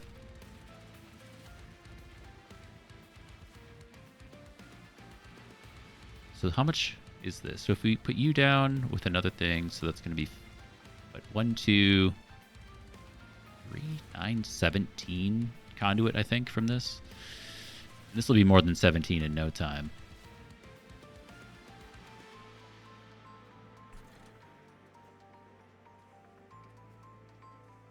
Actually, I can only get one down because we need to Crypt Builder to be able to play everything else. And I think we're going to eat some Curses of Entropy on the Pyre. We have a lot of Pyre health right now.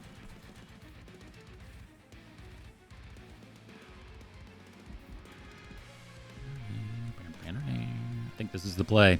That's the call. Right, wrong, or otherwise. First.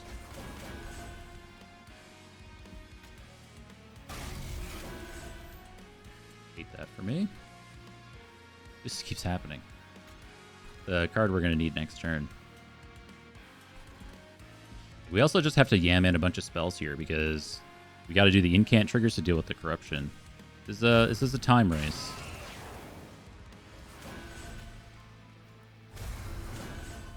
And we got to go fast.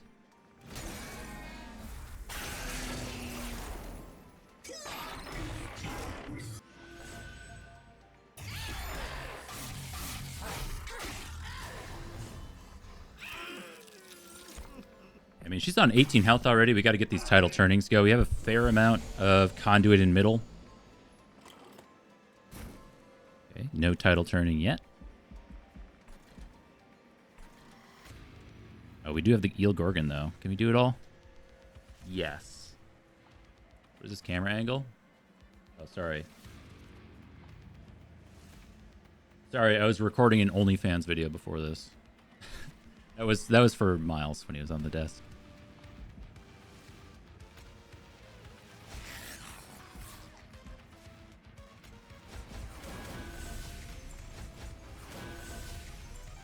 Nice. Sick. 305. Damn.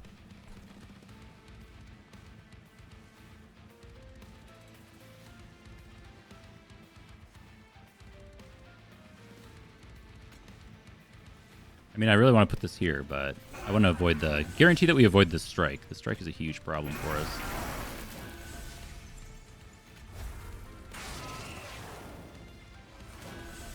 Ouch. The Siren of the Sea, I don't know. I feel like we've gotten a lot of bad draws. We drew a bunch of Curses of Entropy. We drew both of our Vengeful Shards. I'm hoping that we can get to the second copy of Tidal Turning, because the first one was drawn on the Winged Steel to keep her in the game.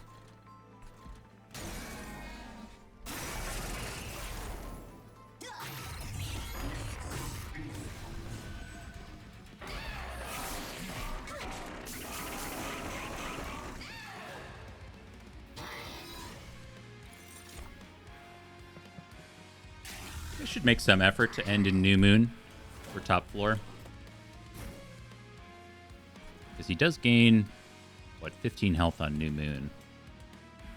We do have Tidal Turning here. So we should be able to play it all. What do I want to do first?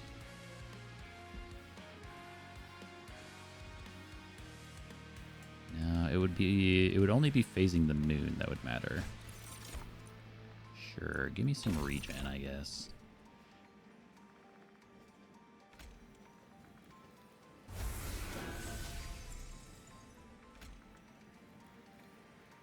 Only 57, huh? We're actually we're only gaining a tiny bit of armor there. She's actually just healing.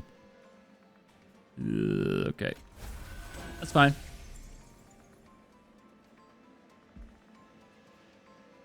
They are a good combo. Skin kind of helps. Well, we're getting you down.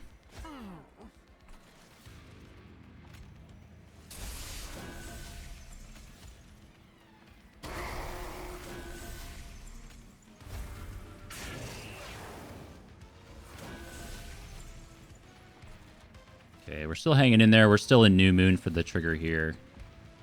About the best we could do. And, you know, $600 or damage on entropy isn't so bad.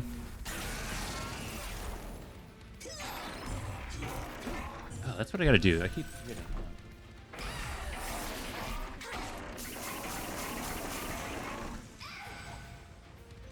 I've been putting all my Twitch VODs and my VODs YouTube channel, but I don't have a... Nobody knows it exists. Gotta put something on the bot for that.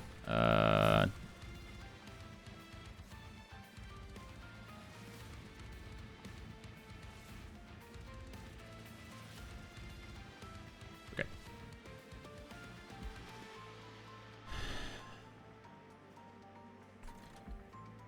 Savagery is here. You are dying. You're taking 50, 70, 90 damage. I think we can get there.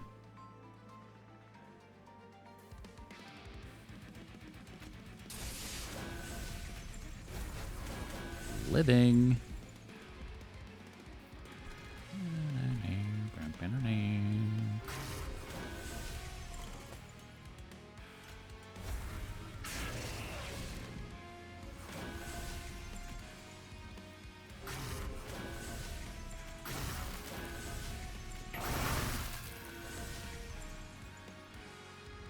Oh my god.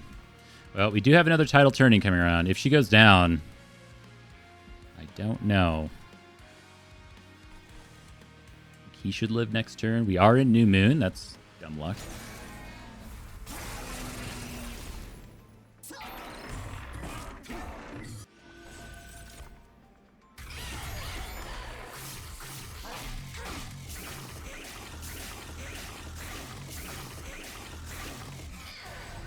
I like dumping all the damage into Savagery because, especially with a one floor kill floor, we got to do our damage when he's there, of course, but as soon as he goes to 1 HP, all the damage should roll through to Entropy. So we just need to put that there. Dude, we don't have Tidal Turning. Okay. You are living. Fantastic.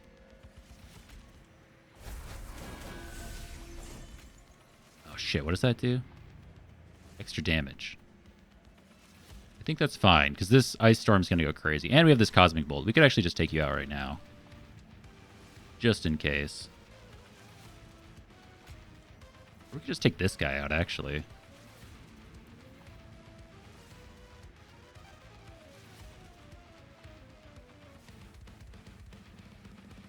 think you gotta go.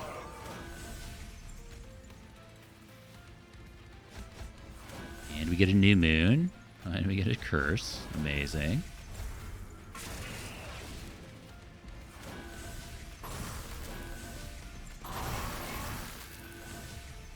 Anybody watching the MTG Pro Tour right now? Just curious if there's anything interesting going on other than... Is it nonsense? Is it Azorius? Yes, it is. The entire Pro Tour. Whoa, Mono Red Aggro versus Mono Red Aggro. Holy shit. Don't blink. That game's going to be over in 30 seconds.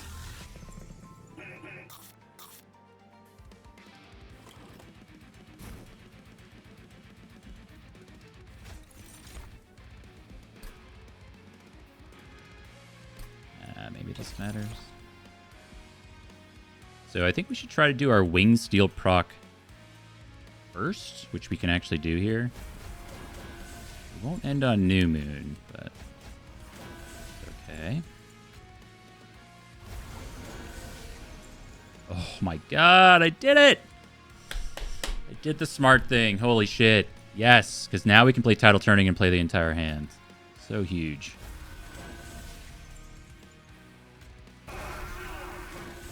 Kill.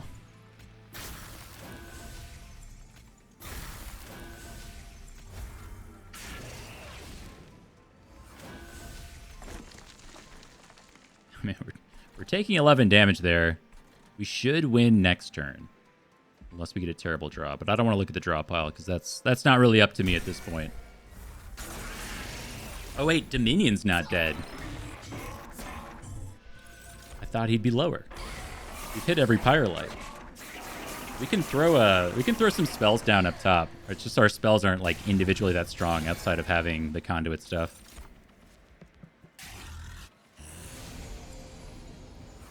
Okay, entropy is down. Savagery should be down pretty easily.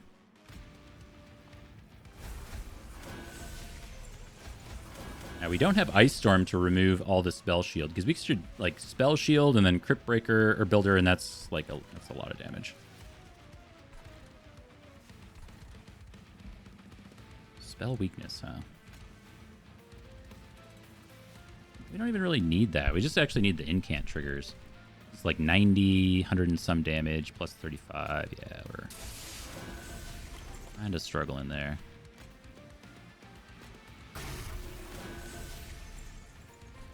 Okay, so we can break the Spell Shield. Oh, what is that? We win, like, next turn? I think? We do, like, 300 some... Yeah, we win next turn. That's not a problem. And we can actually just play these Curses of Entropy now, because the sap doesn't matter. So all we really need... I mean, we win next turn, but all we really need is the... incant triggers to keep this going.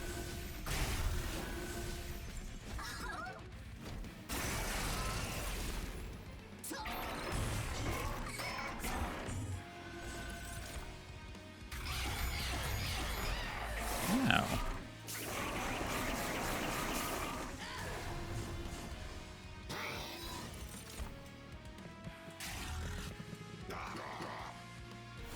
Man, Inferno Room really did some nice work for us in the end.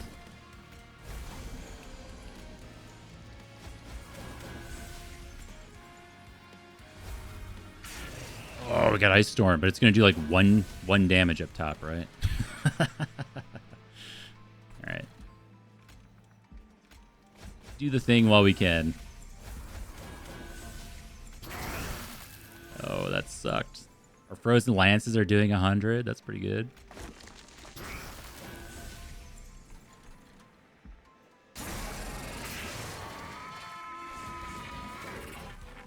GG. Hey, Eel Gorgon was fun. I don't know if Eel Gorgon was necessary in the end, but he was fun.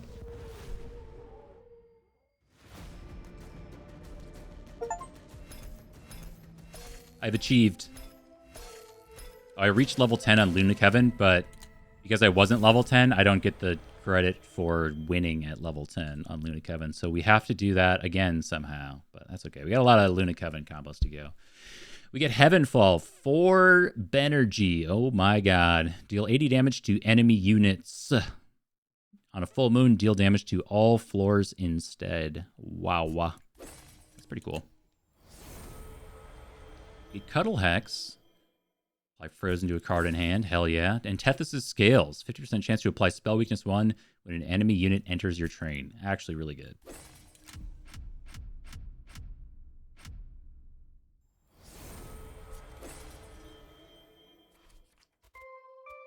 My first double crown.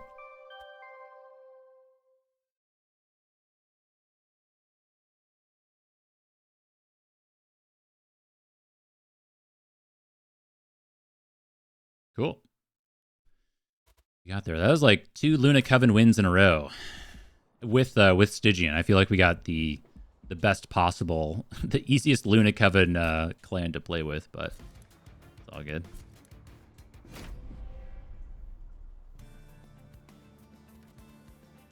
Get Lord Phoenix with Awoken. We start with a Sweeper. Love that for me. We start with 2 Glimmers. Also loving that for me.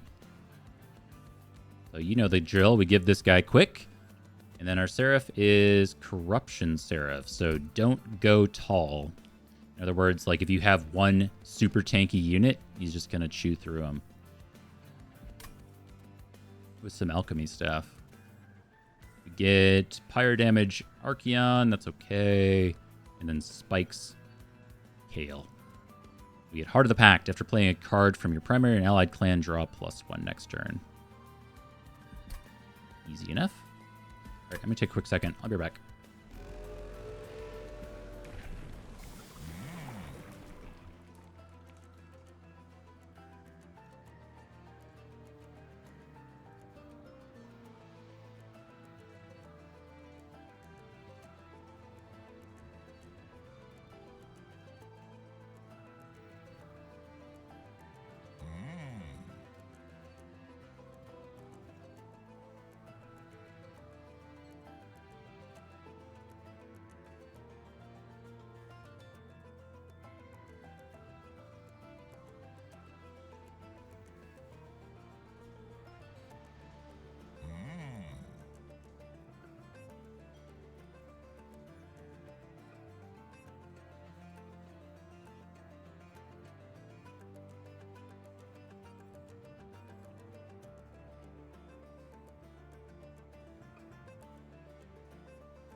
Okay. So we get Conjure, Lord Phoenix, and Pyromaniac, Lord Phoenix. I do really like Pyromaniac, Lord Phoenix. I think the problem we have is what do we do on bottom floor? Because we need this Sweeper to be down here.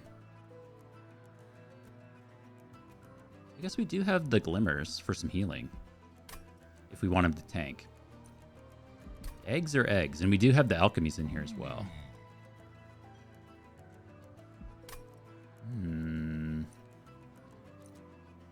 Eggs? He's like, I feel like he's just strictly worse Lady Gilda. Like her Celebrate triggers, summon the egg, whatever. So good. Purified Soul Shard definitely gets the run going, and I think it allows us to play our alchemies much, much easier. It's, much worse late game, and I think this is better late game, but we got to get to late game. And I think if we're trying to do egg stuff, getting there is half the battle. Nice one draw. Fine.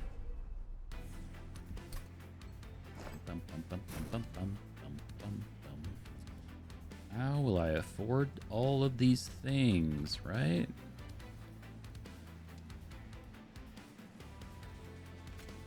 Sure.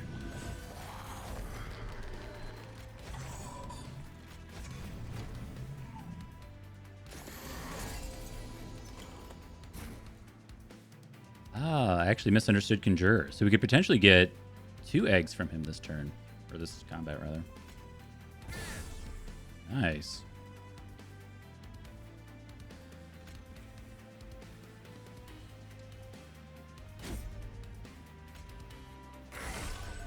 Order.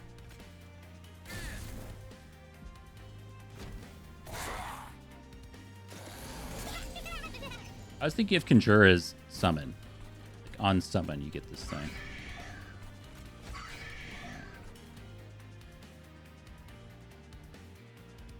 Guys exist. This goes here.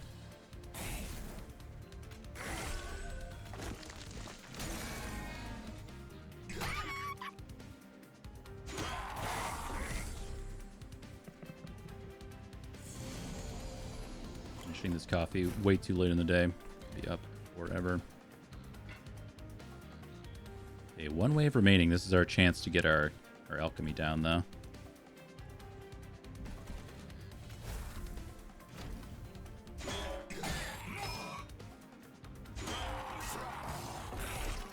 So we could get like 6 eggs in our first combat. That's kind of crazy. It's extremely greedy. But I kind of wanna. You never like die, right? Like this. Yeah, this is doing a little bit of damage. This guy's dying. I'm gonna greet it. Yo, thank you for the prime. EMF dub. Thank you. Happy 3rd Burb Day. See if my alerts are still doubled or whether or not I triggered it. We may hear money again in just a few seconds. Please God, this has been impossible to diagnose. I've been able to figure this out. Please. You go here. Nope. Didn't fix it. Nice.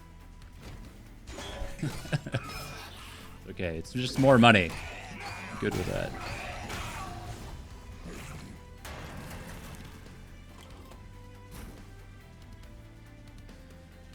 Notably not winning.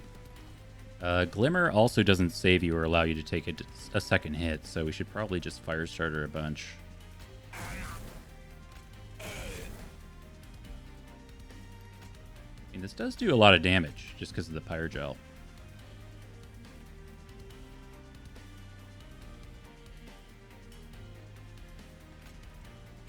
I'd have to really figure this out. Like, you're taking 70 here. This does 35. I think we just need to do the damage. Not willing to break out the calculator yet.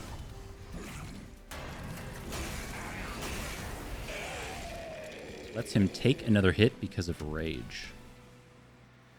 Oh.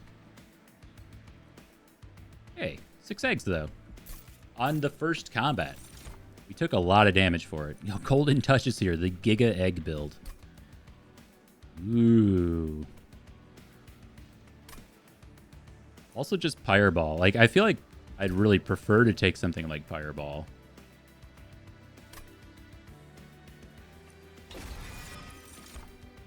Oh, man.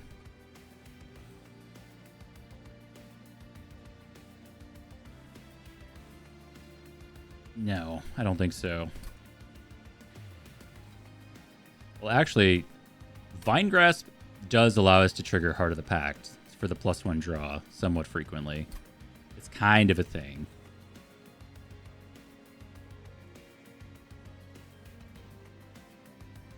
We can probably do that anyway, but it is a little awkward with our alchemies. So we could play Vine Grasp plus Alchemy and still get the extra card draw. But then we have to take Vine Grasp and put it in the deck, which I see as a tremendous downside.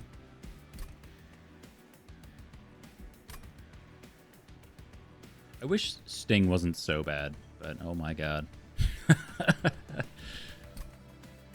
Actually, like, with the Root Seeds, I feel like it's a lot of extra draw, but let's do this. Okay, so at 6, we get one of 3 minor Pyroborn artifacts and a random artifact.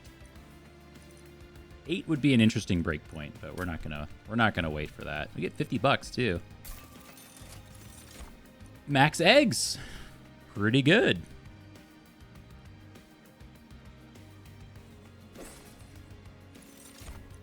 Root Split Mask. Apply rooted to enemy units when they enter the floor below the pyre. Sure. Why not? All right, $275 after the first combat. It's pretty good.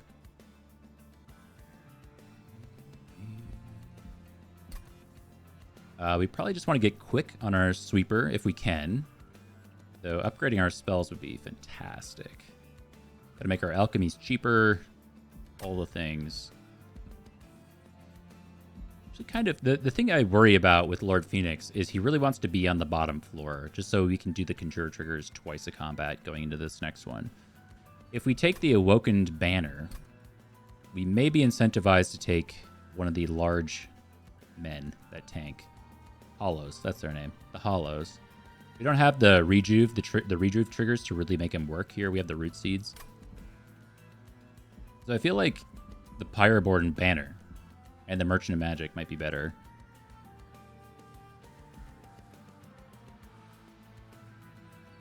And like, we want to do this here. Maybe we just do this. Oh, I hate this for me.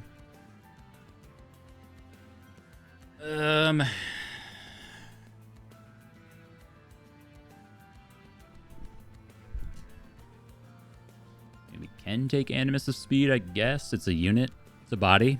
It costs 0 right now because of Purified Soul Shard, but not really what I'm looking to do. Quick and +10. This does make him cost 1, but that's totally fine. And Avarice 3. Wow, that's really tempting. I feel like we shouldn't do this because we really need to get multi-strike on him to really stack up the damage, but it's a lot of money.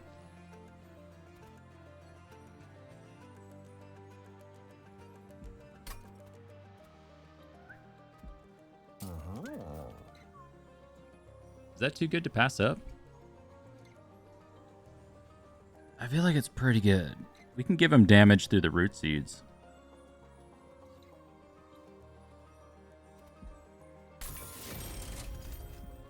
I don't have anything to Titanite.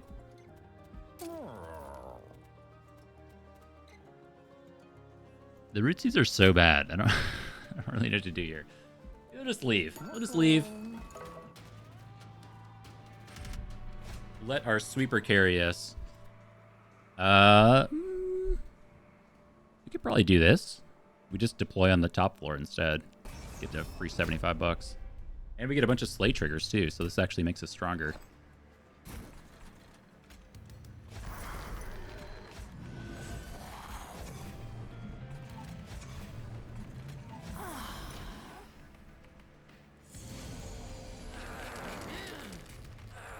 Oh, and they're rooted. That's so funny.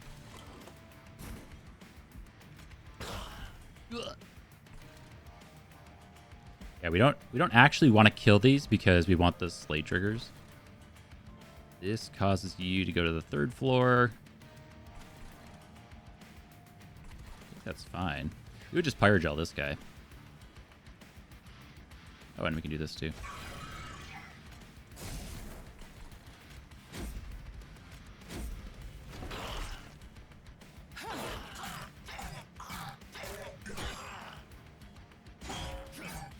That's exactly my thinking is like, with all the extra money we'll get from the Avarice triggers, we'll just find another way to win.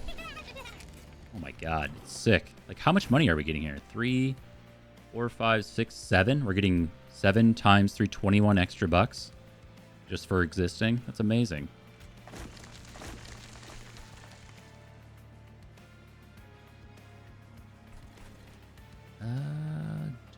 CZ. I don't even think we need to root CZ right now. I just want the extra card draw so we can get through to our alchemies.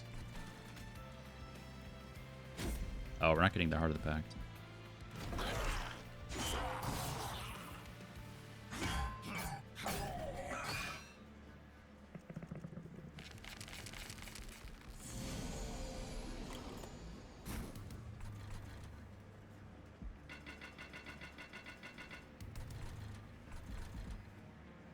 That's too bad. This is kind of the situation I was talking about, though. We actually want this guy to live so we can get the Avarice trigger. We can Heart of the Pact here.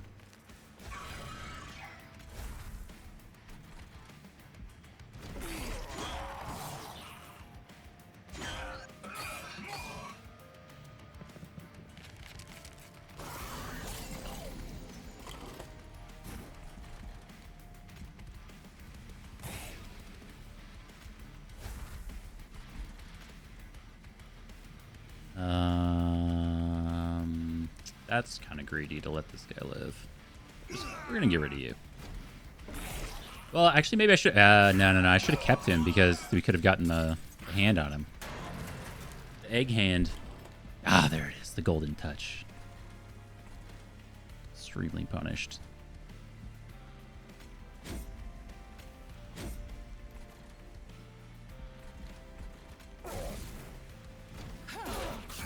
Touch my own unit. They're too strong. I don't have anything anything that's 5 or less. Okay, we're not winning here.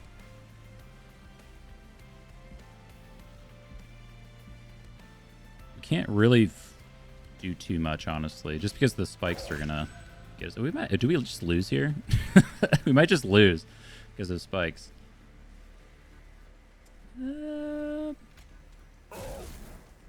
Not going to be enough.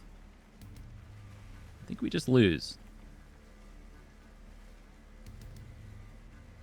Is there anything we could have done differently? I don't think so.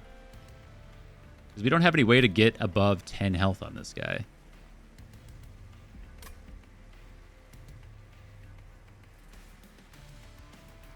Like this, if we put this here, this is only 4 damage. You take 10, 10, so this is like something. I think we just lose here.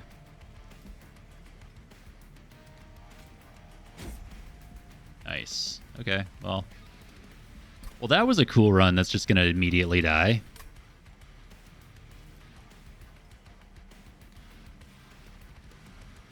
Titan Knight out on it instead of Avarice.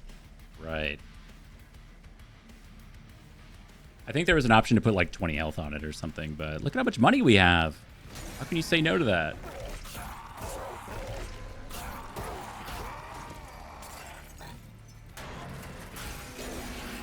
Well, that is too bad. That was a really fun run. I was actually thinking that one was going to go crazy, but sometimes it do be like that.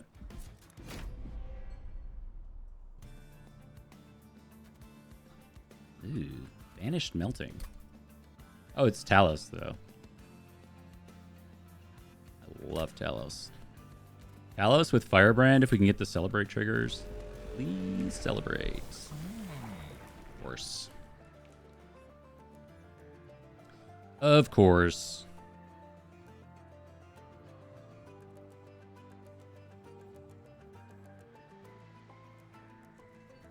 Buff champion, hope for Pyrogel to carry. I think we could have held the ability on him to do a little extra damage as well, maybe. But I don't know if we got there.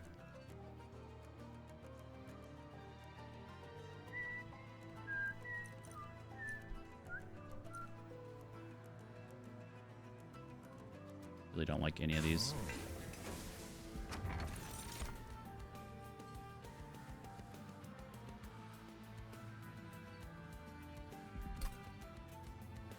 Oh, we have the Reform. Oh.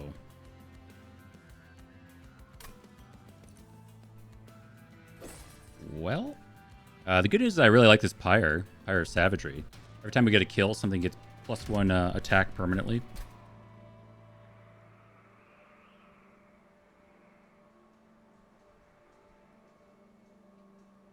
So I guess the shtick here is to Giga Stack a floor with the Rising Rage.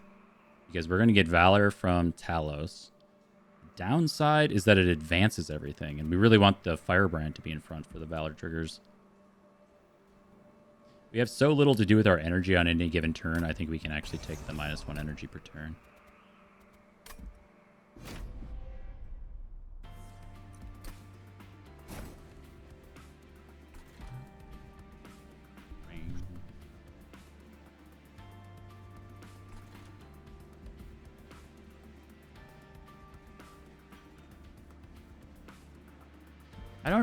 I think this first combat is just going to suck. I don't know how we really do this, honestly. We can do +10 and burnout to some spear units, and then reform them. It's kind of jank as hell, but it's something we can do. The problem is we have the guys that are going to give us the chimes on top of our deck to mess with our card draw. The upside is we don't have a lot of good stuff to draw into anyway.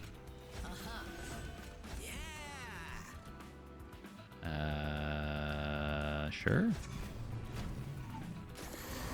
There they are. The lurking miscreants. Kill.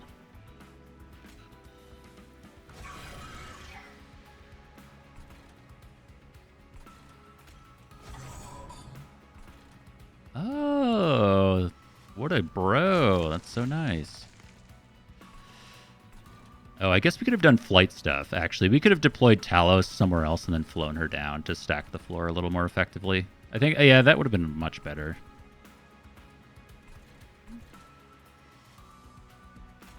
We'll see how it goes. I mean, that worth a restart, but we'll just keep that in mind for next combat, most likely.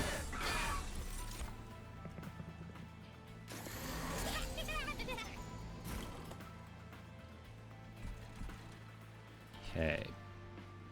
So we can ascend in advance. It's a thing. I don't really want to do that. I think we've got a good thing going for us here. And we're getting 2 Pyre of Savagery triggers. Like, this is also a great option, but we only have 2 units there. If Talos flew down, then we would have 3 units at least, and we could get the 3 kills there.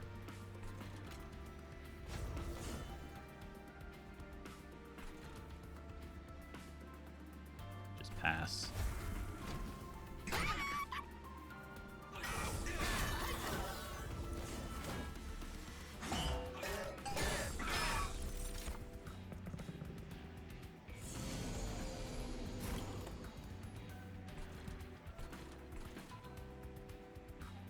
Okay, let's make something amazing in our hand free. Oh, yes.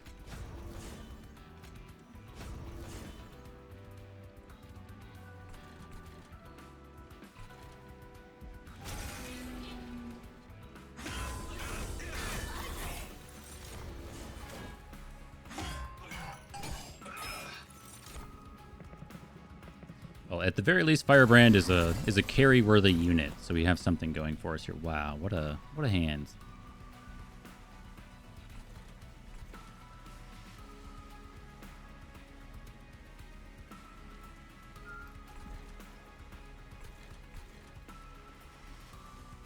Out 2, huh? Like, yeah, this is 10 damage here, but it doesn't really do anything.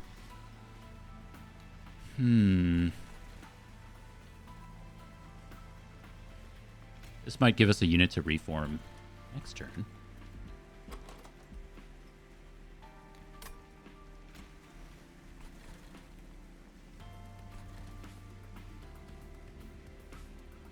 Yeah, this is just nothing.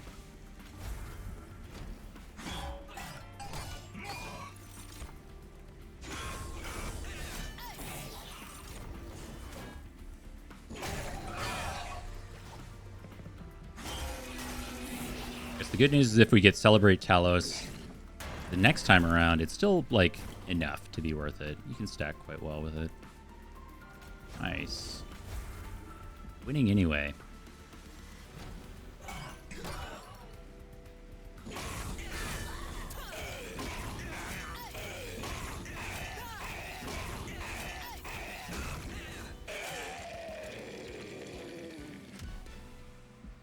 Draco. You are indeed first. Windblade doesn't do anything. Cleave. I don't really respect Cleave that much, but it's probably something we should take with the Pyre of Savagery.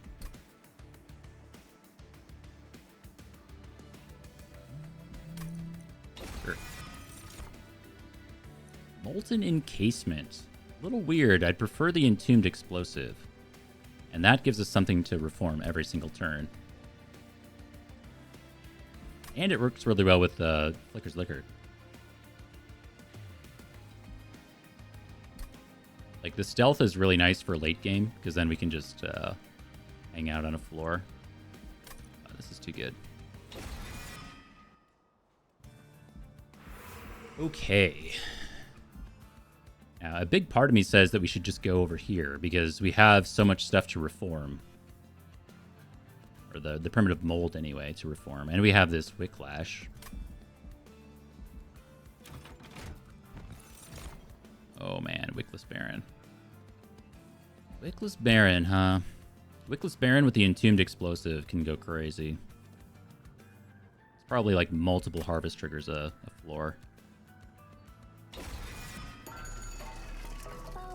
Dualism. Oh, Maya.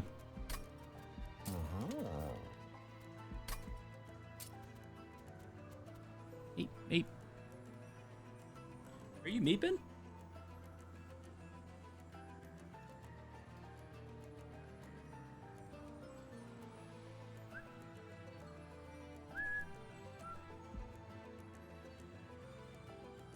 It's good enough? I think that's good enough. Valor 16 to start with is pretty damn good. Plus with Talos, he just gets more.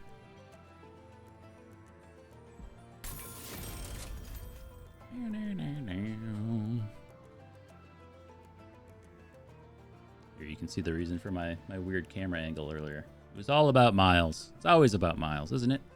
Is it Miles? Yeah.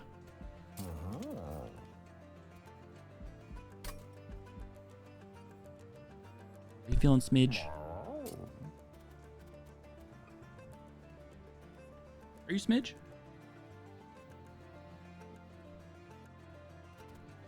Okay.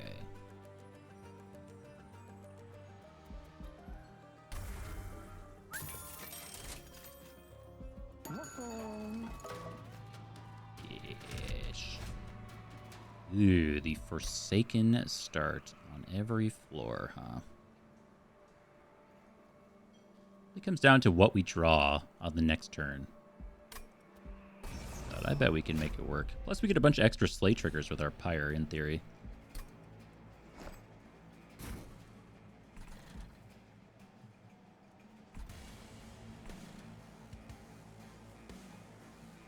Like, I really want this guy to go to bottom floor with the Entombed Explosive. But we gotta get the Entombed Explosive first, and that's the hard part. We might just die on turn 1. Does he die, Miles? Got no idea.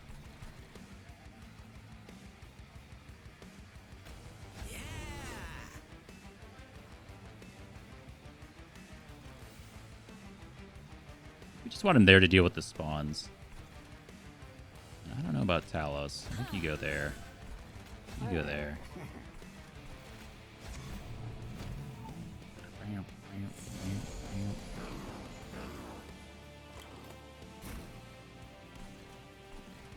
Ooh, this is a little spicy. Taking 10, huh?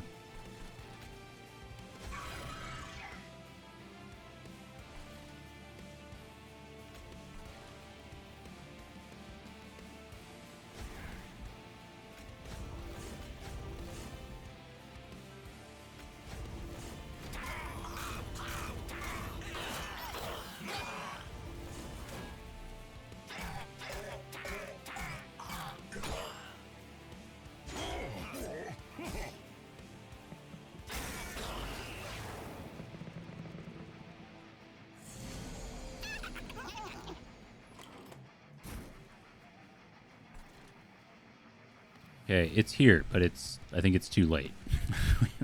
We need another unit. We could actually save it with the rising rage, but oh my god, we have so many problems. Top. I think we almost like that doesn't do it either. I was gonna say we have to put this middle and then ascend advance it or something to deal with this. Currently, we're taking 3, 7, 13, 17, I think, damage on the pyre.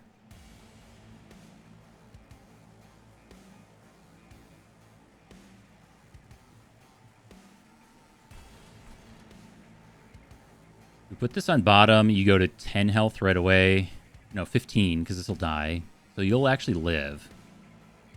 And then we'll get a kill on one of these guys. So it's only 6. Okay, so that's actually not as bad as I thought it was initially. Yeah, you're healing. Send advance. I don't want to lose the money.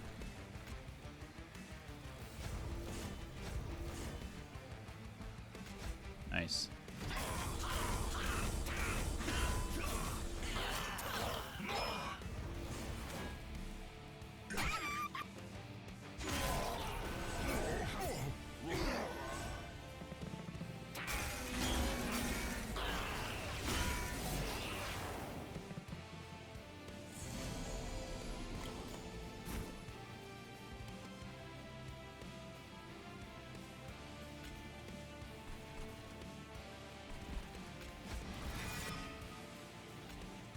Oh shit, it's too strong. Well, it's got burnout 1, I guess, for now.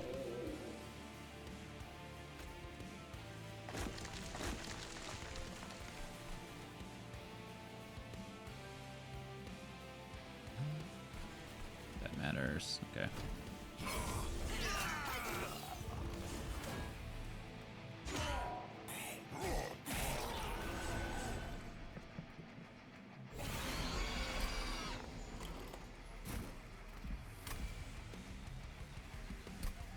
Is the Pyre of Savagery giving this 1 attack every time it explodes and kills something?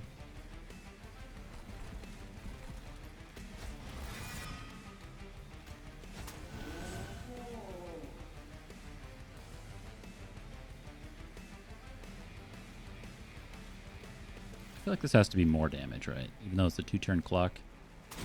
Yeah. Maybe this was just better. Deal damage to enemy units equal to the attack of the front friendly unit, which was 10. So we could kill this guy. Okay, well maybe that's better. I don't think we lose this combat, but...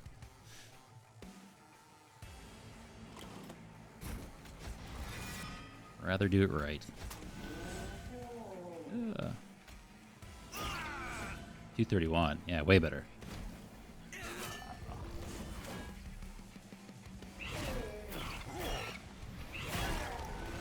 And he's getting those good pets.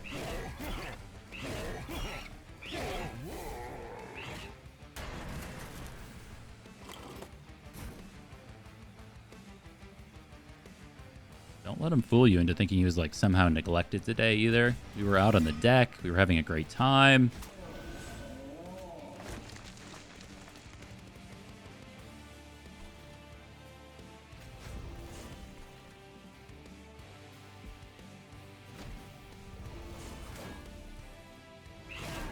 Come on. Oh yeah.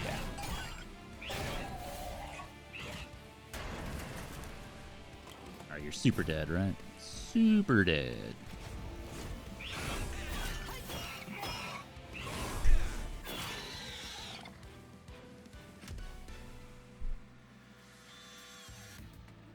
Still more hair. Oh boy, another Windblade, another Rising Rage. Penitent's Bloodsuit is like okay for the bosses that roam around, but I think this stuff is just garbage. Molten Encasement is here. This is kind of a way for us to get our harvest triggers on the Wickless Baron without him just dying immediately. So I guess, wait, oh, no touching. No touching.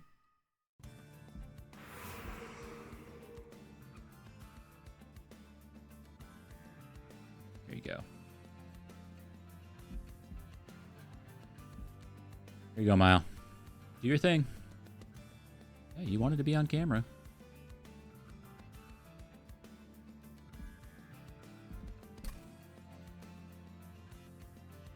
Let's see, if we went left, we're really only looking for upgrades for the Wickless Baron. I just really want this banner unit. No touching. He knows. Yeah, we want the banner. Another firebrand, huh? That's not really what we were looking for. Avenger's pretty good.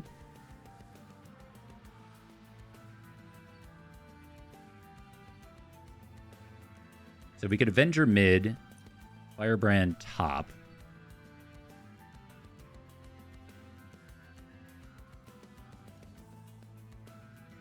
Firebrand top's a little awkward because we want to get the revenge triggers, but if he's top, he's not really getting the revenge triggers that often. But this is probably correct. Ooh, smidge. Could smidge something.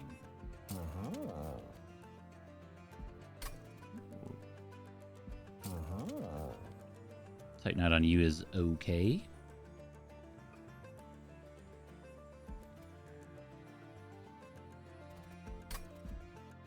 I don't really feel like we want any of this.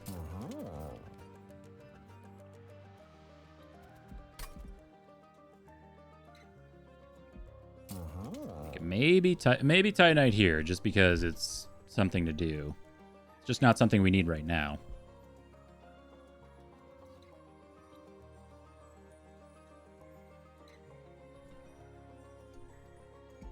Sure, we'll do that.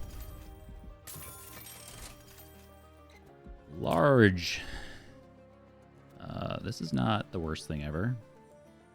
Is we've got Wickless Baron and then the 2 tomb units in front of them, so that's enough space for that.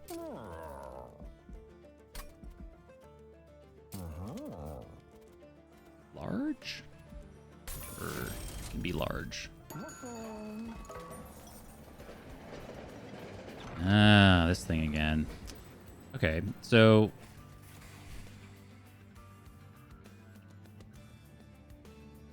if I remember correctly, Dominating Authority puts the unit behind you. So we would not want a Dominating Authority, a Wickless Baron, to try to force out a Tomb unit unless we knew it had Burnout or something like that. So it's not really a play we can entertain. Apply on attack, melee weakness 1, spell weakness 1. I mean, that's great.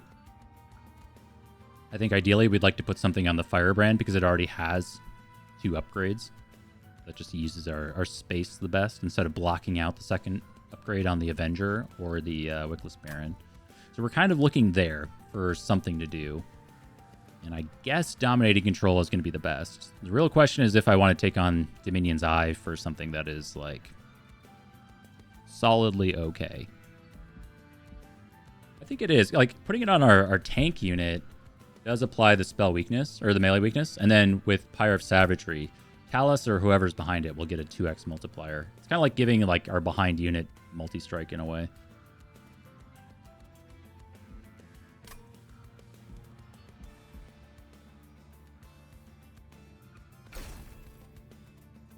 I honestly think. Oh, and he's got dualism. Oh, melee weakness 2. So it's like a multi-strike 2. That's right.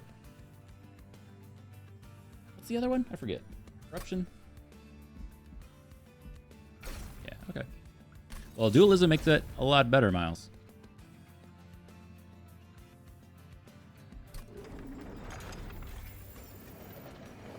What's this? What's this right here? Look behind you. Oh, right here. Look. Follow. Follow. He won't. He doesn't want to do it.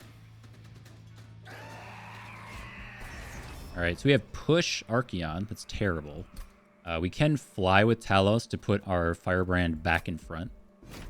Kind of a thing.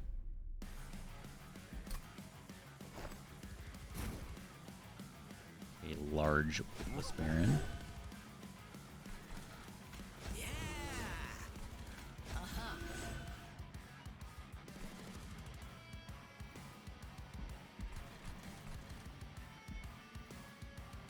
think none of this is that meaningful. I guess you go here so we don't draw you again.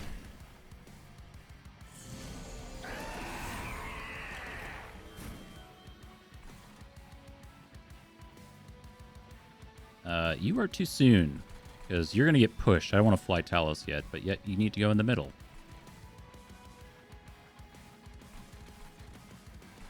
We could put Talos in front, even though I don't really want to.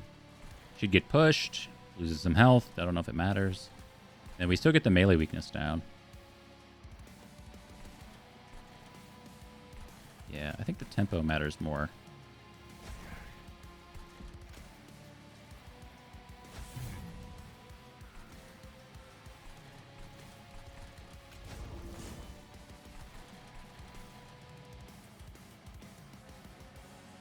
Well, I guess that means I should have put the Spear Steward up top, right? Hold on.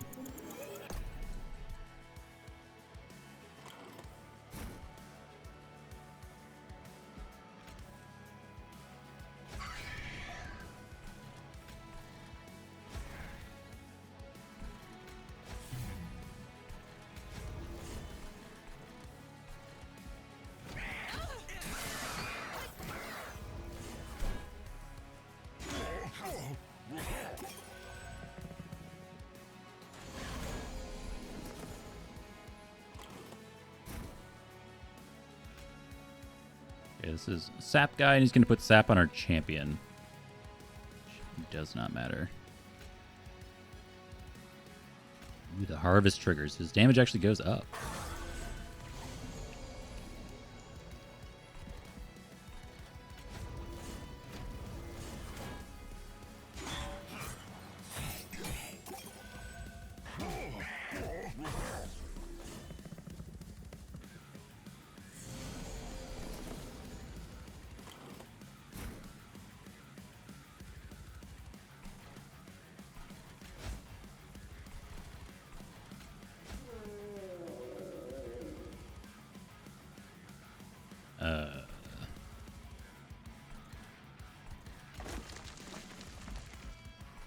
I guess we might as well.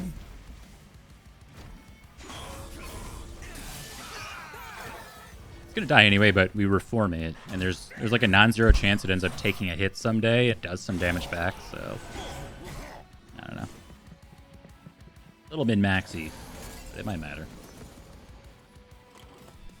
Okay, so you're getting pushed, and again, we can always fly Talos behind the Firebrand later on.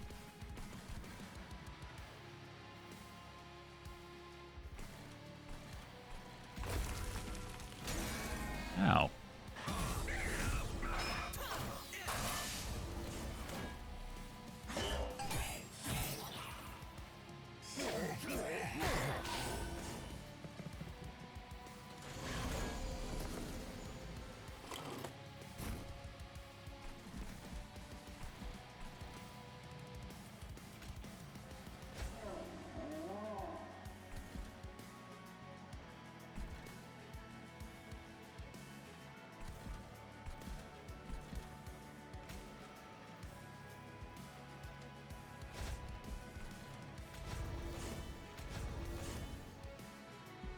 We really want this guy in front so we can resolve the Valor, but we just have no way to do that right now. This guy's got to get pushed so Talos can go back or whatever.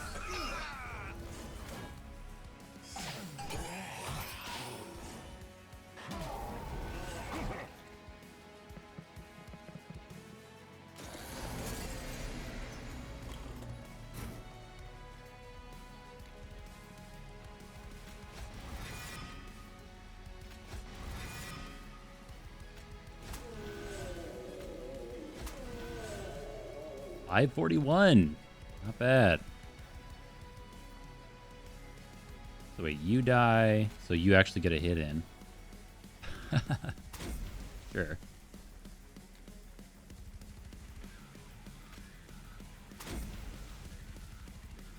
I guess if that's the case, maybe it was better over here, but whatever.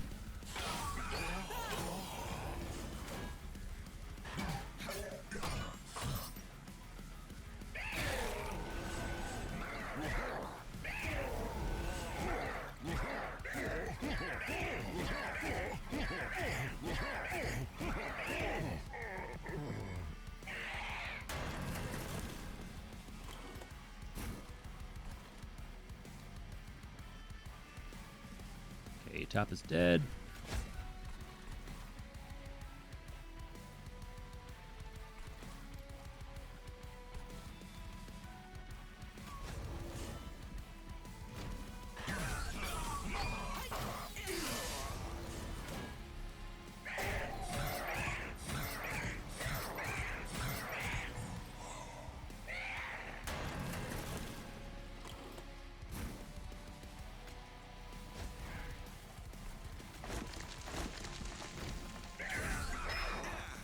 Perfect. I wasn't willing to math it out, but I really didn't want the slate trigger on the steward. Whoa, shaking your body. Shaking your body. Shaking your body. He doesn't mind. Alright, consume, apply damage shield 2 to friendly units. Kind of something. Wings Radiance Advance, apply melee weakness X to a unit. It's a really nice multiplier. It's a payoff card.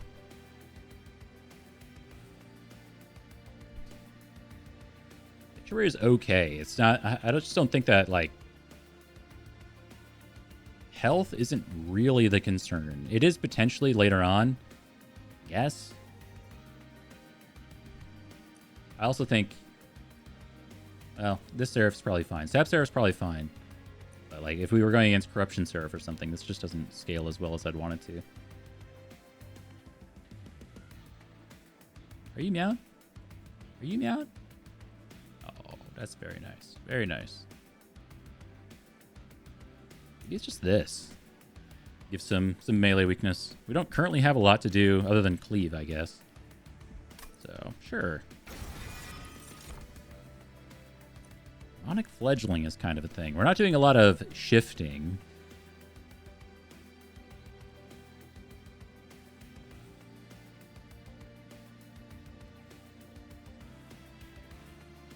Lady of the House with Burnout just isn't that interesting right now.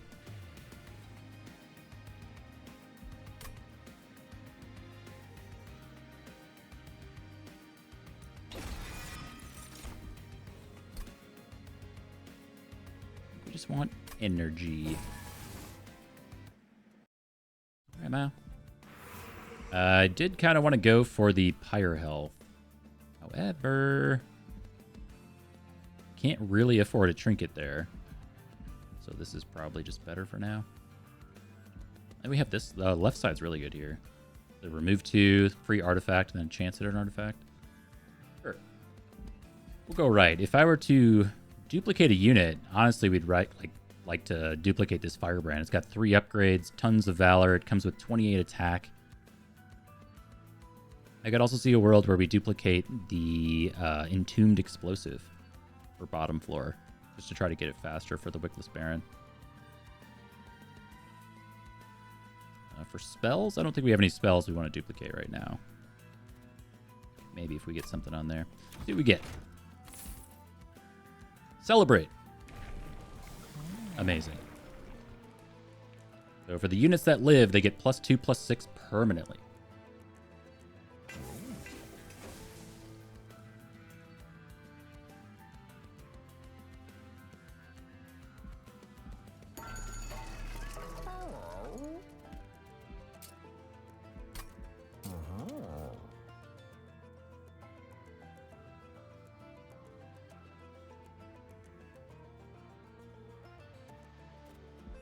Yeah, 60 damage. Yeah, because he's got stacked 16 Valor already. So much.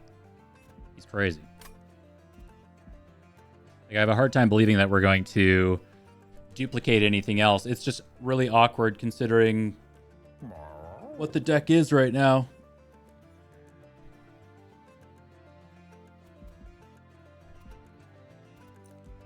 Like, where does he go? We have the Avenger for floor 2. Does he just become nothing? Is he redundant? And we just say we want this Firebrand instead? I mean, that seems pretty good.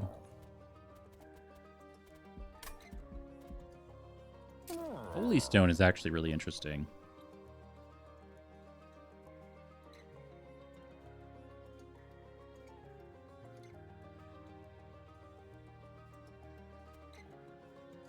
Like, we put that here.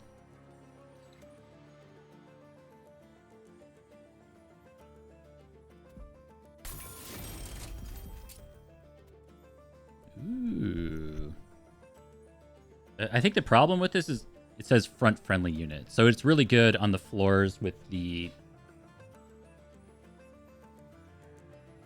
units that we have, but not so, I mean, it's not so good on the first floor where we're putting tomb units. So I guess we just have to sequence it appropriately.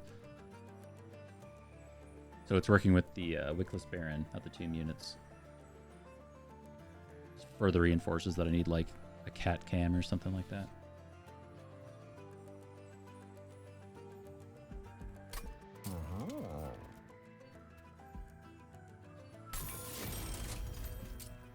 Nothing really. I don't think this is that good. It's 10? It's just something to do. I guess we'll take it because it's here. And then these guys have no place at all anymore. Yeah, I mean, this guy is just like so crazy to duplicate right now. And he also applies 2 melee weaknesses versus this is just 1. I don't see how not to do that. Titan Skin 4. Dude, this guy... I have nothing nice to say about this guy. This guy's way overtuned.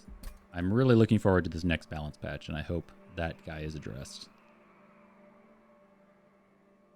Because, like, he's just going to kill our demonic fledgling. And Talos could also just die. We kind of have to fly her around so we can get some Valor stacks for armor on the other units. I don't know. It's kind of weird.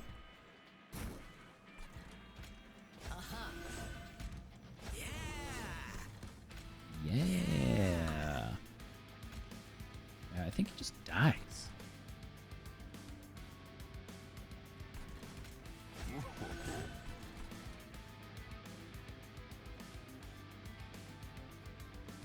The only way this guy... Well, no, I think he always just dies.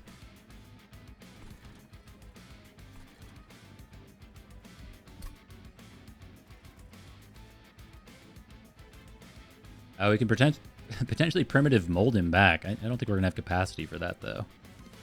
I don't know. Maybe it's just not a concern. It's just who this boss kind of is.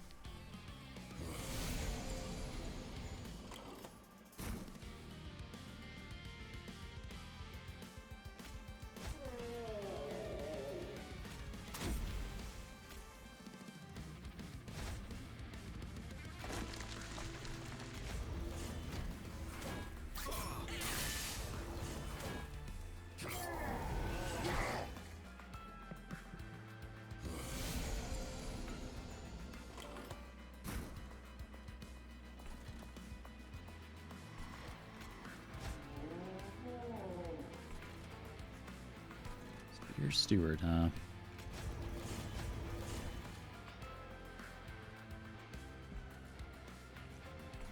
We could fly Talos and get the Spear Steward down, but I don't think that's what we want to do.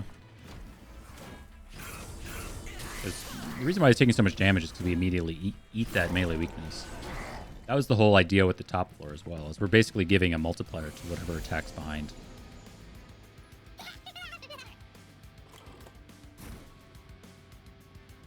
Now, I don't have an Ascend Advance, but I do have a Cleave for middle floor.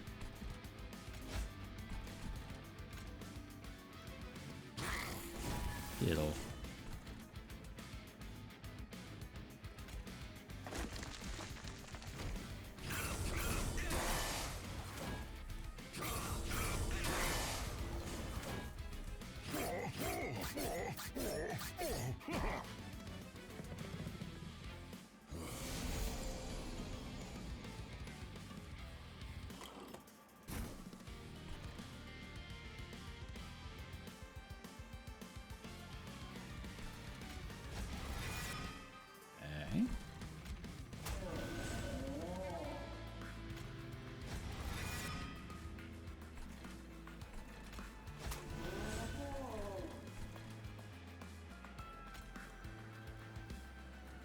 You guys do? Nothing.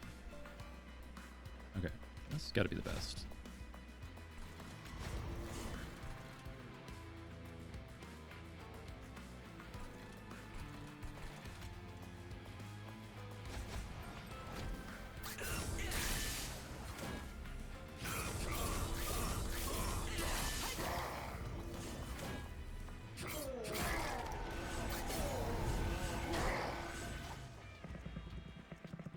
Still thinking about that egg run. I really wish that one lived. That was a fun one.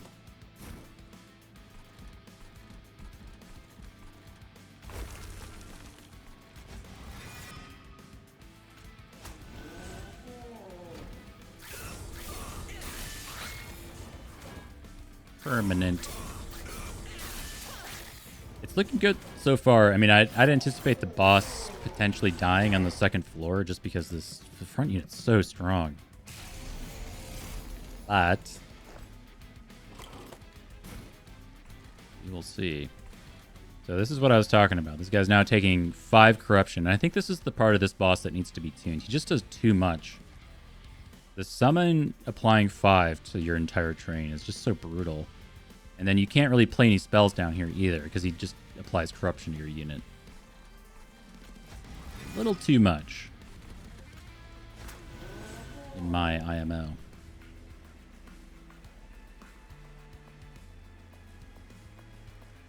Stealth 2, huh? I don't have any way to shift you to get the armor.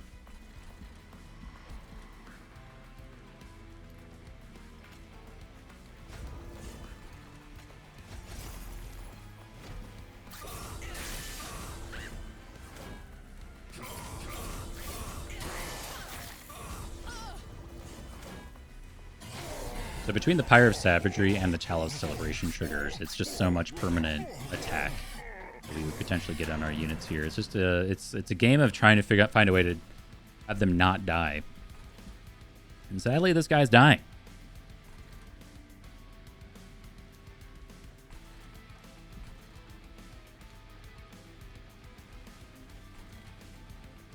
Can I reform anything here for the celebration? I only have space for the tomb units. Nice. It would have been sick. I wonder if... No, because it's Burnout 1. I was going to say, I wonder if this guy dies if this guy's not here, but I don't think so. I think the only reason why this guy's dying is because he's getting melee weakness 2, and then Talos is eating it. So if we ascend Talos, put down the Wickless Baron for 1 turn, I don't think that does it. I do want that trigger. Live, buddy. Oh, this causes a shift. Wait, this advances him. He still dies, though, doesn't he? Yeah, because the Valor doesn't trigger in time. It's after combat, the front unit gains armor. At the end of turn. Judge? Judge?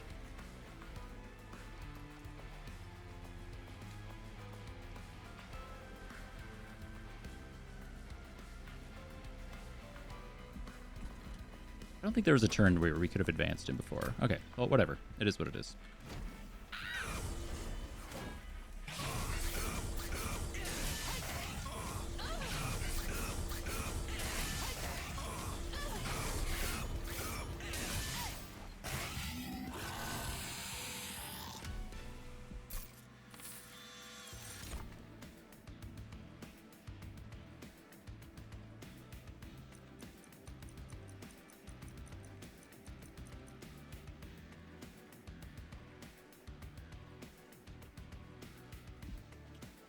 Deadly Plunge is also extremely good with what we have going on here.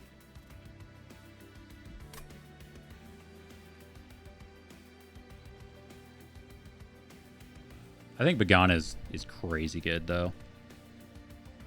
You get the retreat effect and melee weakness, so you get some multiplier going. Imprisoned Zephyr is only really good for a demonic fledgling. Get some shifty stuff going on. And even then, it's not that good. Let's take Deadly Plunge. Ah, the Formless Child is here. Turn a random defeated unit to your hand. Apply plus 40. I don't think so. Sadly, a little late for the Subsuming Blade. We could really use some targeted damage in this deck. We have none. Let's see here. We're potentially going to... there's a Merchant of Magic there.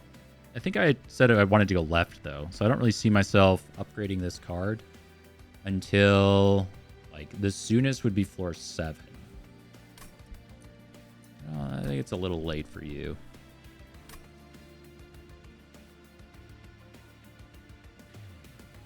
Metal melting's like okay. I just don't think we have enough tomb support to really make it worthwhile. We'd have to put like permafrost on it or something to make it pay off. Formless Child is just like a little awkward. I don't know what to do with you. Like, you're not really pulling anything back other than tomb units, and we're already doing that with our primitive molds, so I think that's also a skip.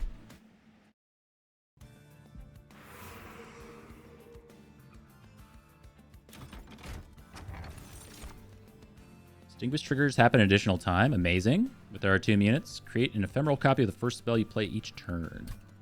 Less good.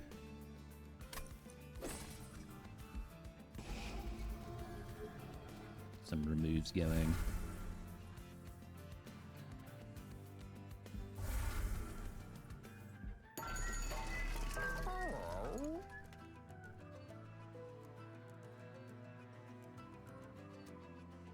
When an angel moves, it gains 2 valor. When you equip a unit, apply damage shield 1. Shift triggers happen an additional time. We're not really doing any of this.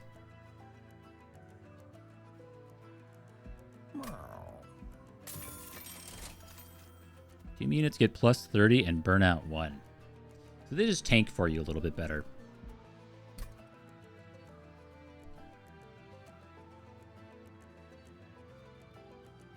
That's pretty good. Sketches of Salvation. We did get rid of all of our stewards, but we don't want our tomb units kind of going around. Purified Soul Shard. Does that do anything? It would make our tomb units free. So we could do other stuff. And I'd expect that to stay that way. It has his tail right in my eye. Can you not? You're an animal, dude. You know you're an animal? Anybody ever told you that?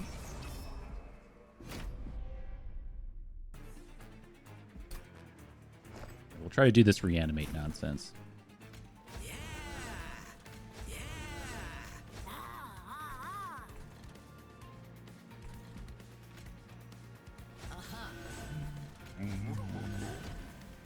No touching. You already know that. Talk about this every day.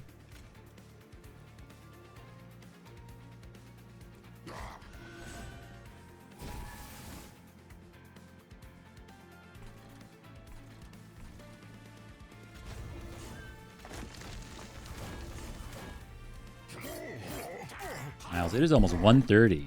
You got to get your nap in. You gotta go to your bucket and start napping. I'm telling you. No touching.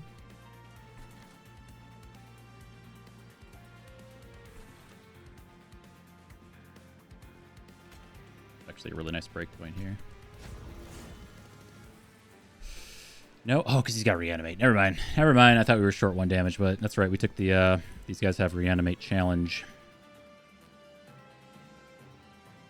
Might be able to get there if we do this. 3 melee weakness, that would make this a 4x multiplier, so he would die. So, honest, this guy having reanimate is super toxic, because this guy's going to die here. We would miss one of them, though.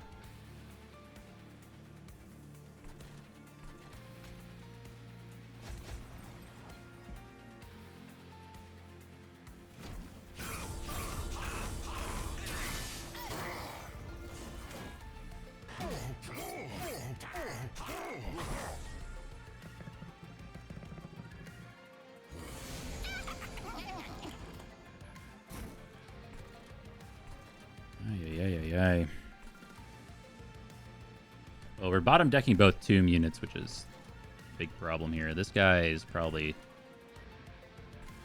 got like no chance to die up here. Yikes.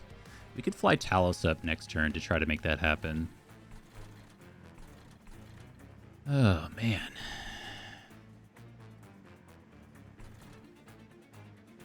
These primitive molds are just dead draws when we don't get any of our tomb units.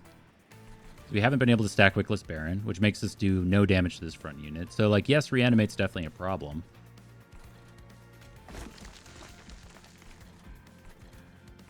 Doesn't seem like that's, like, the reason why we're losing here. Sure. I think we're, like, at risk of just dying. We might want to separate these guys with an Ascend Advance to stop the Harvest triggers. No touching. Hey. Put your hand down.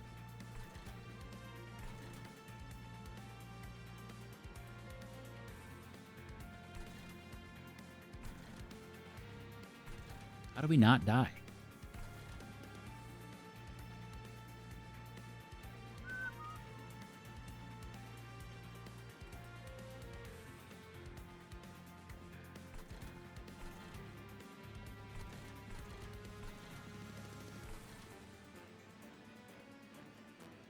Rising Rage of this guy. So at 47, he dies here. We take out one of these guys. We take 4 damage. And then we get some... Probably kill this guy. It's a thing to do.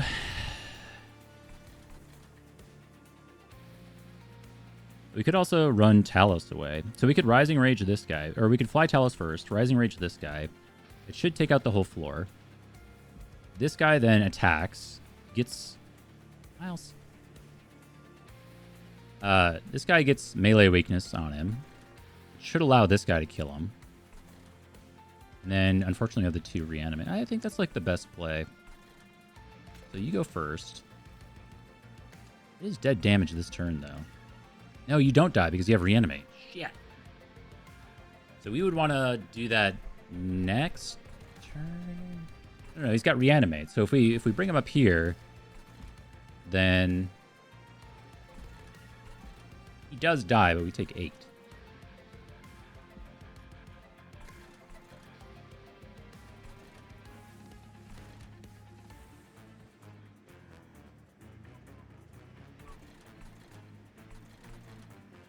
Unless we did the Talos thing. I guess that's what we have to do. Okay.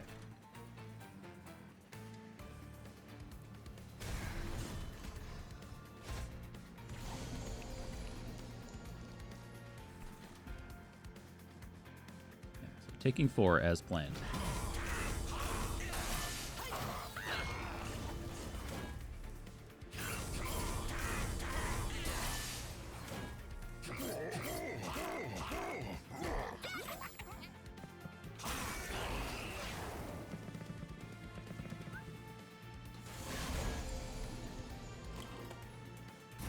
Hey, tomb unit. Okay, so currently we're taking 8 on the pyre. We can Deadly Plunge. And do all the things, because these should be 0. I can't actually... Oh, I gotta look at my OBS. I can't see how much this costs because my cat is in the way.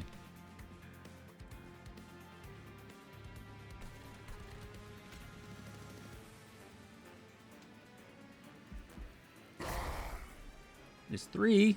Okay, we're still saving 4.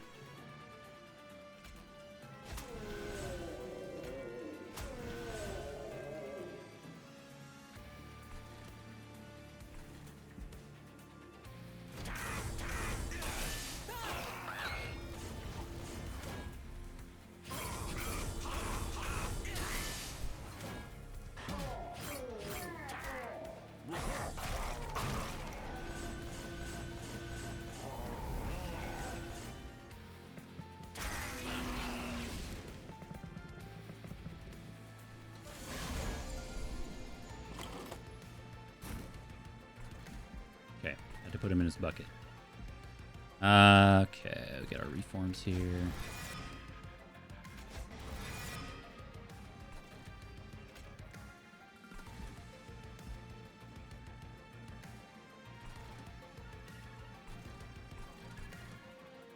This represents 4, 8, 12 damage to the pyre right now.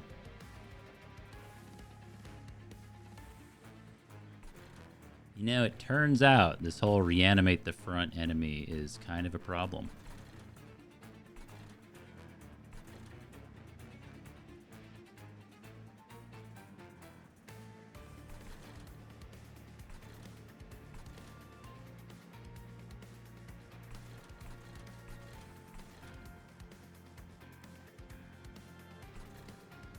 could Rising Rage this guy. That only really allows us to get a kill on this one. I think the subsequent turn should be fine. You're not allowed to do this. Like, damage isn't the problem, it's hits. We have to do 6 hits here, and we can only ever do 4.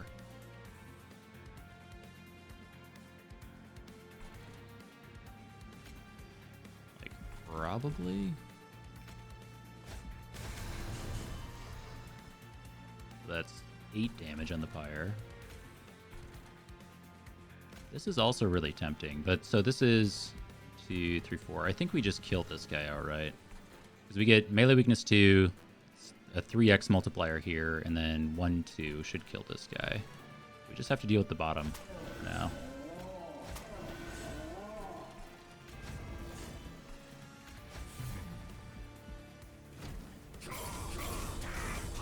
Slayer Draco. Give me something nice from the store. Could use a Sunday treat. Or get yourself something nice from the store. Wait, they lived? Oh no.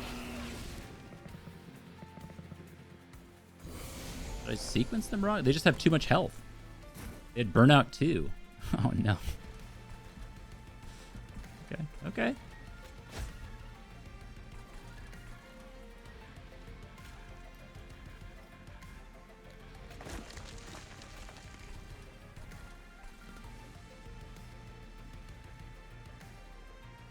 We have 1, 2, 3, 4, 4 hits. I don't know if we get there with those guys, honestly.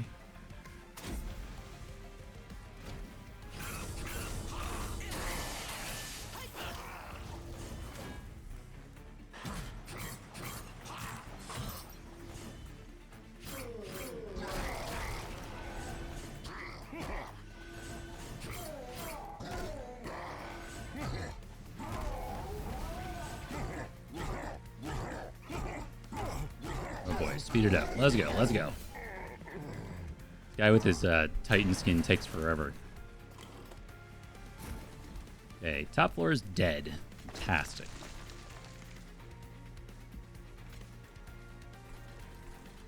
Good for like a turn. I think we got him. We do a lot. We have a lot of armor going. Okay, 6 health in a dream. We should have him. Good thing we took the spell upgrade to heal our pyre a little bit with cleave. We should draw it here. I think we haven't seen it for a while. Should be at the bottom of our deck. Get 2 back. Yeah.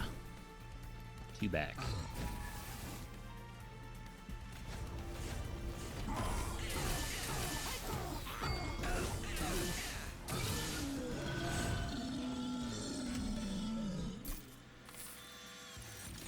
Alright, a little spooky. On strike, apply Valor 2 to friendly units. Yeah, that's fine. Descend in melee weakness 2 is also very good. And the lead Songbird. We are getting a fair number of Valor stacks.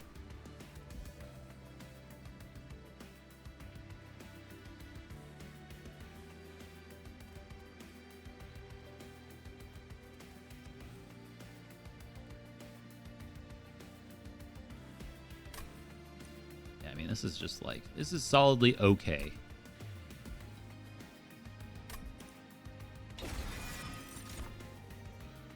Summon 2 draft units. Okay. This is just a nice way to get a bunch of harvest triggers onto our Wickless Baron. And we do have a bunch of stuff here, so we would get 4 draft units from this. Which is, I mean, it's decent enough damage in and of itself. They're what, 10, yeah, 20 damage units? Sure. I think actually the big downside with this is that with our primitive molds, we can't really guarantee what we're getting back. And I think we could accidentally end up reforming our drafts, which would be a huge downside. They're not targeted reforms. It's random. Let's fly a little too close to the sun, I guess. I really think we need to take the health here. As much as maybe I don't want to.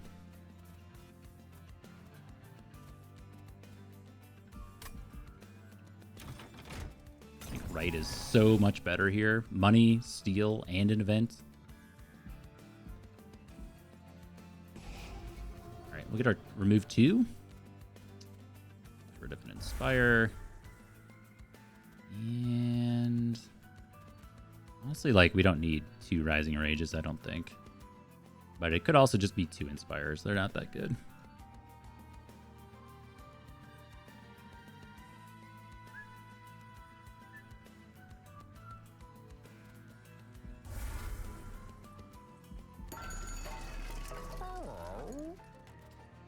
Overgrowth Carapace. We could throw Overgrowth Carapace on, say, this Firebrand or whatever Firebrand goes on the 2nd floor, and then it could just get large and just be a very large body to apply melee weakness. So we stack Talos top faster would be the idea, I guess.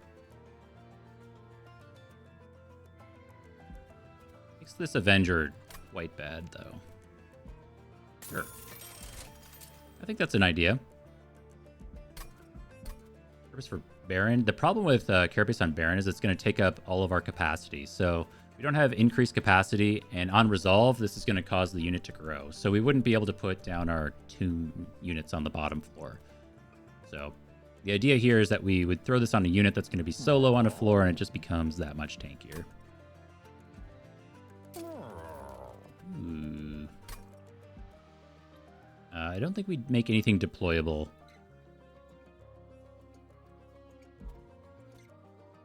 Doesn't do anything either.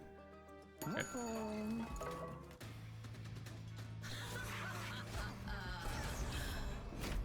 Damage shield and spell shield. No problem. We have no direct damage still.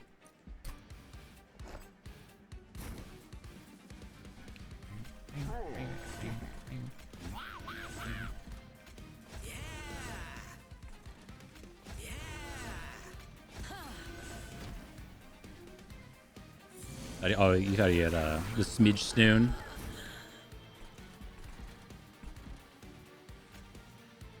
Okay, so I guess we just do this immediately.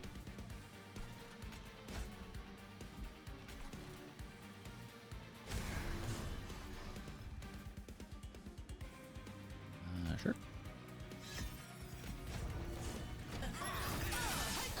I think he actually gets bigger too. He gets like the large stone. Yeah, he actually physically gets bigger. Takes up more space.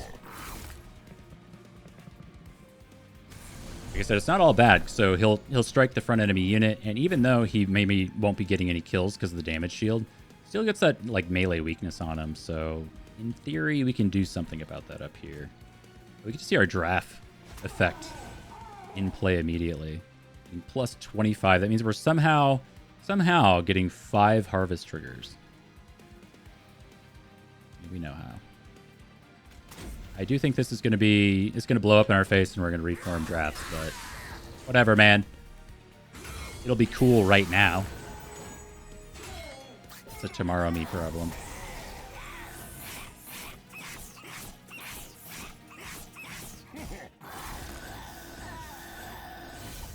Amazing.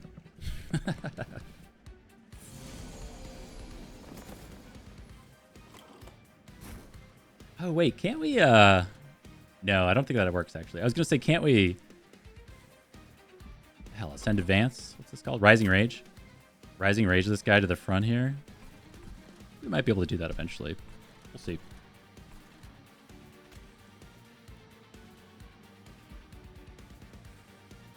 I wish there was some way to do this, and then like this.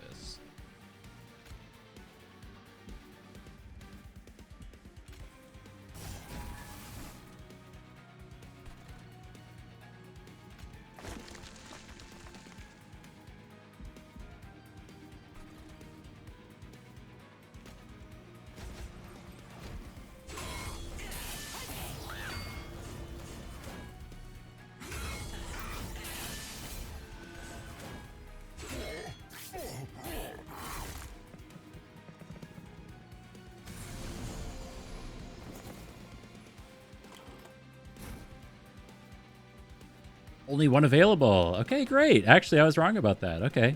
So those draft units do not go into our consume pile. Okay, excellent.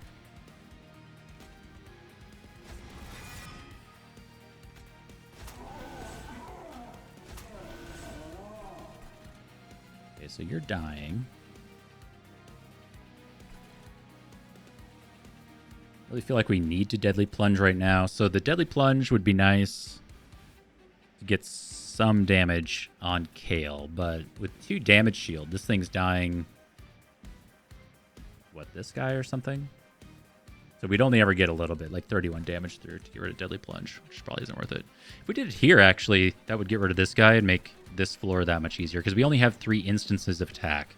And that's the big thing, right? So damage shield is just going to take an instance of attack. So that would be Firebrand 1, Talos 2 for the kill. This guy would then kill this, and then we'd have this left over. So this is the only way to really deal with that. Though I don't really like getting rid of our Deadly Plunge. It doesn't work?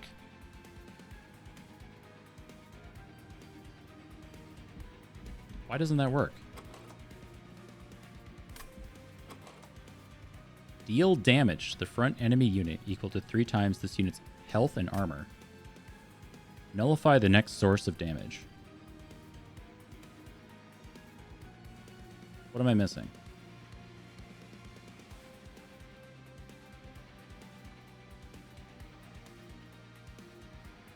Spell shield? Seriously?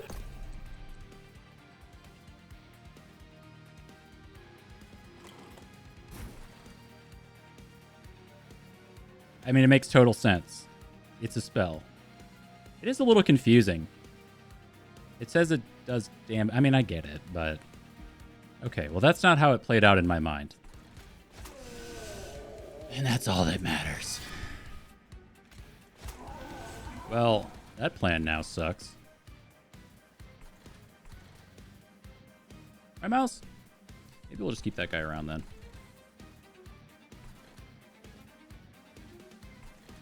I kind of want to see if we could Giga Stack the top floor with this guy, because he's done growing. He can't be any bigger.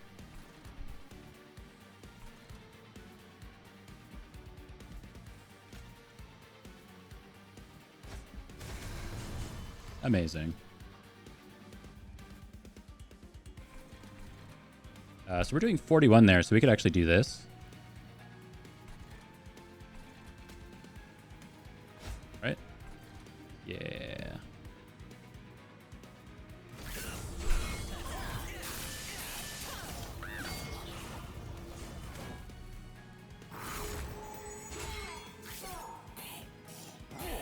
Goodness, you are so needy today, Miles. Oh no, our draft thing has stealth. No, that's terrible. Well, it's got burnout 1. It's gonna go away, but it looks bad.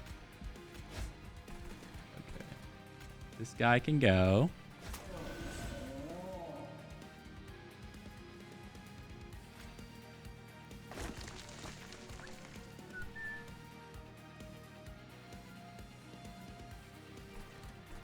That's fine. And we don't really have a space for you. Yeah, we gotta wait. So this would be our stealth one, right? Yeah.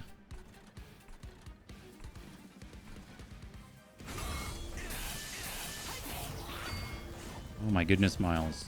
He's been so needy for so many hours.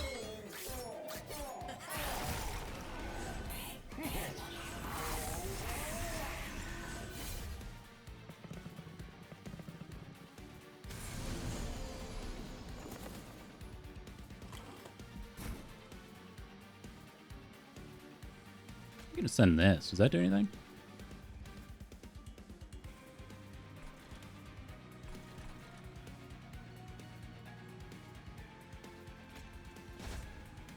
$49. Doesn't really do anything, fortunately.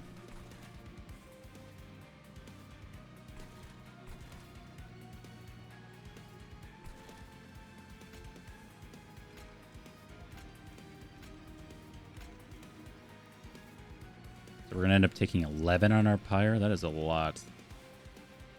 Or more. Here's after dealing a killing blow.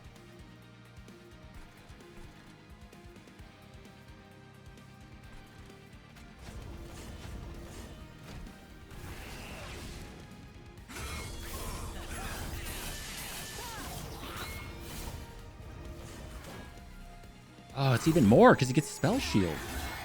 From Kale, I forgot about that. Well, I guess ascending that other guy kind of saved the run then, didn't it? Yeah, because we would have taken 3 instances of damage there.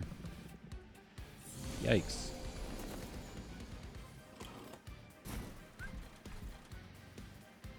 Okay, currently losing.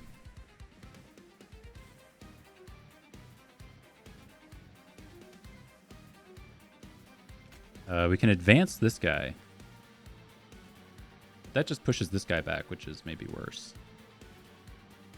Okay, how do we not die here?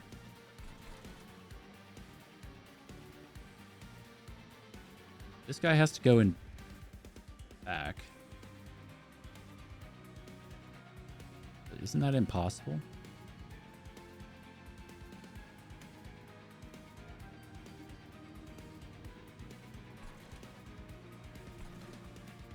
I think we're just losing.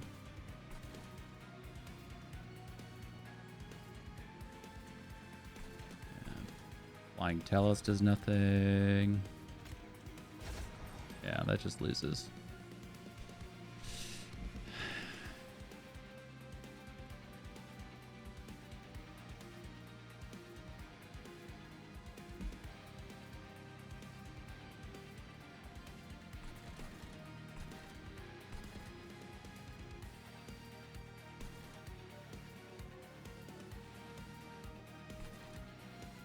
Yeah, I don't think we have a way out.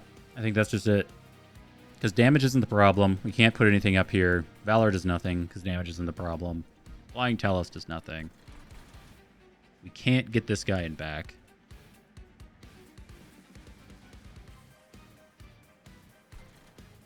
We don't have Cleave. That would have put us at 9 anyway. But would have helped us clear. Well, I think that's just is what it is. That's too bad. I thought this was a really strong run, honestly. It's just we don't have direct damage, so we can't deal with the damage shield. I guess the alternative would have been to, like, get the Avenger down just for an extra instance of damage to break a damage shield somewhere. Just because we don't have a lot of units. Outside of that, I don't think there's a lot more that we could have really done.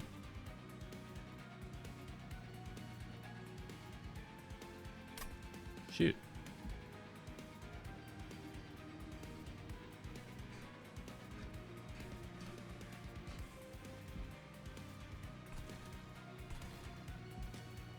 Well, that's disappointing. I thought this was a really strong run. These firebrands are really strong. What can you do? Hey, we got the celebrate trigger. Do you see that? We got the celebrate trigger for winning or for losing.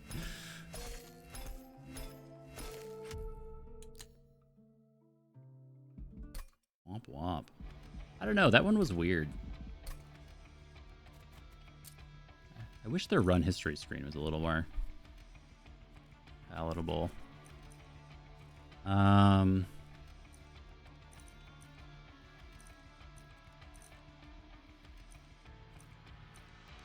I don't really know what to say about this one. We had a cool thing going with Wickless Baron. It just works.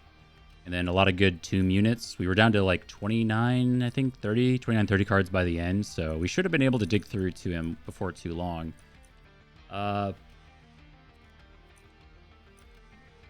And then we just have, like, we essentially had a weaken floor and then a kill floor.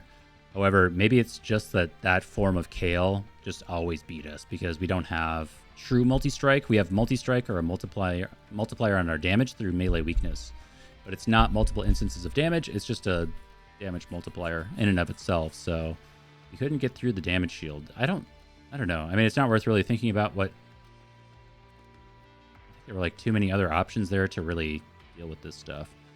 The subsuming blade from the Melting Remnant that had a calcified ember attached to it could have, like, potentially dealt with the 3 health enemies. Like, maybe 2 of them by the time we lost there, which maybe that's enough. It is a piercing attack, but then again, doesn't that just go into Spell Shield or something? Like, maybe that did something. I did think about it. But what can you do? This Avenger ended up being such a bad pick, but couldn't have known. We needed it at that time, and it just ended up not going our way. So, whatever. Is what it is, man.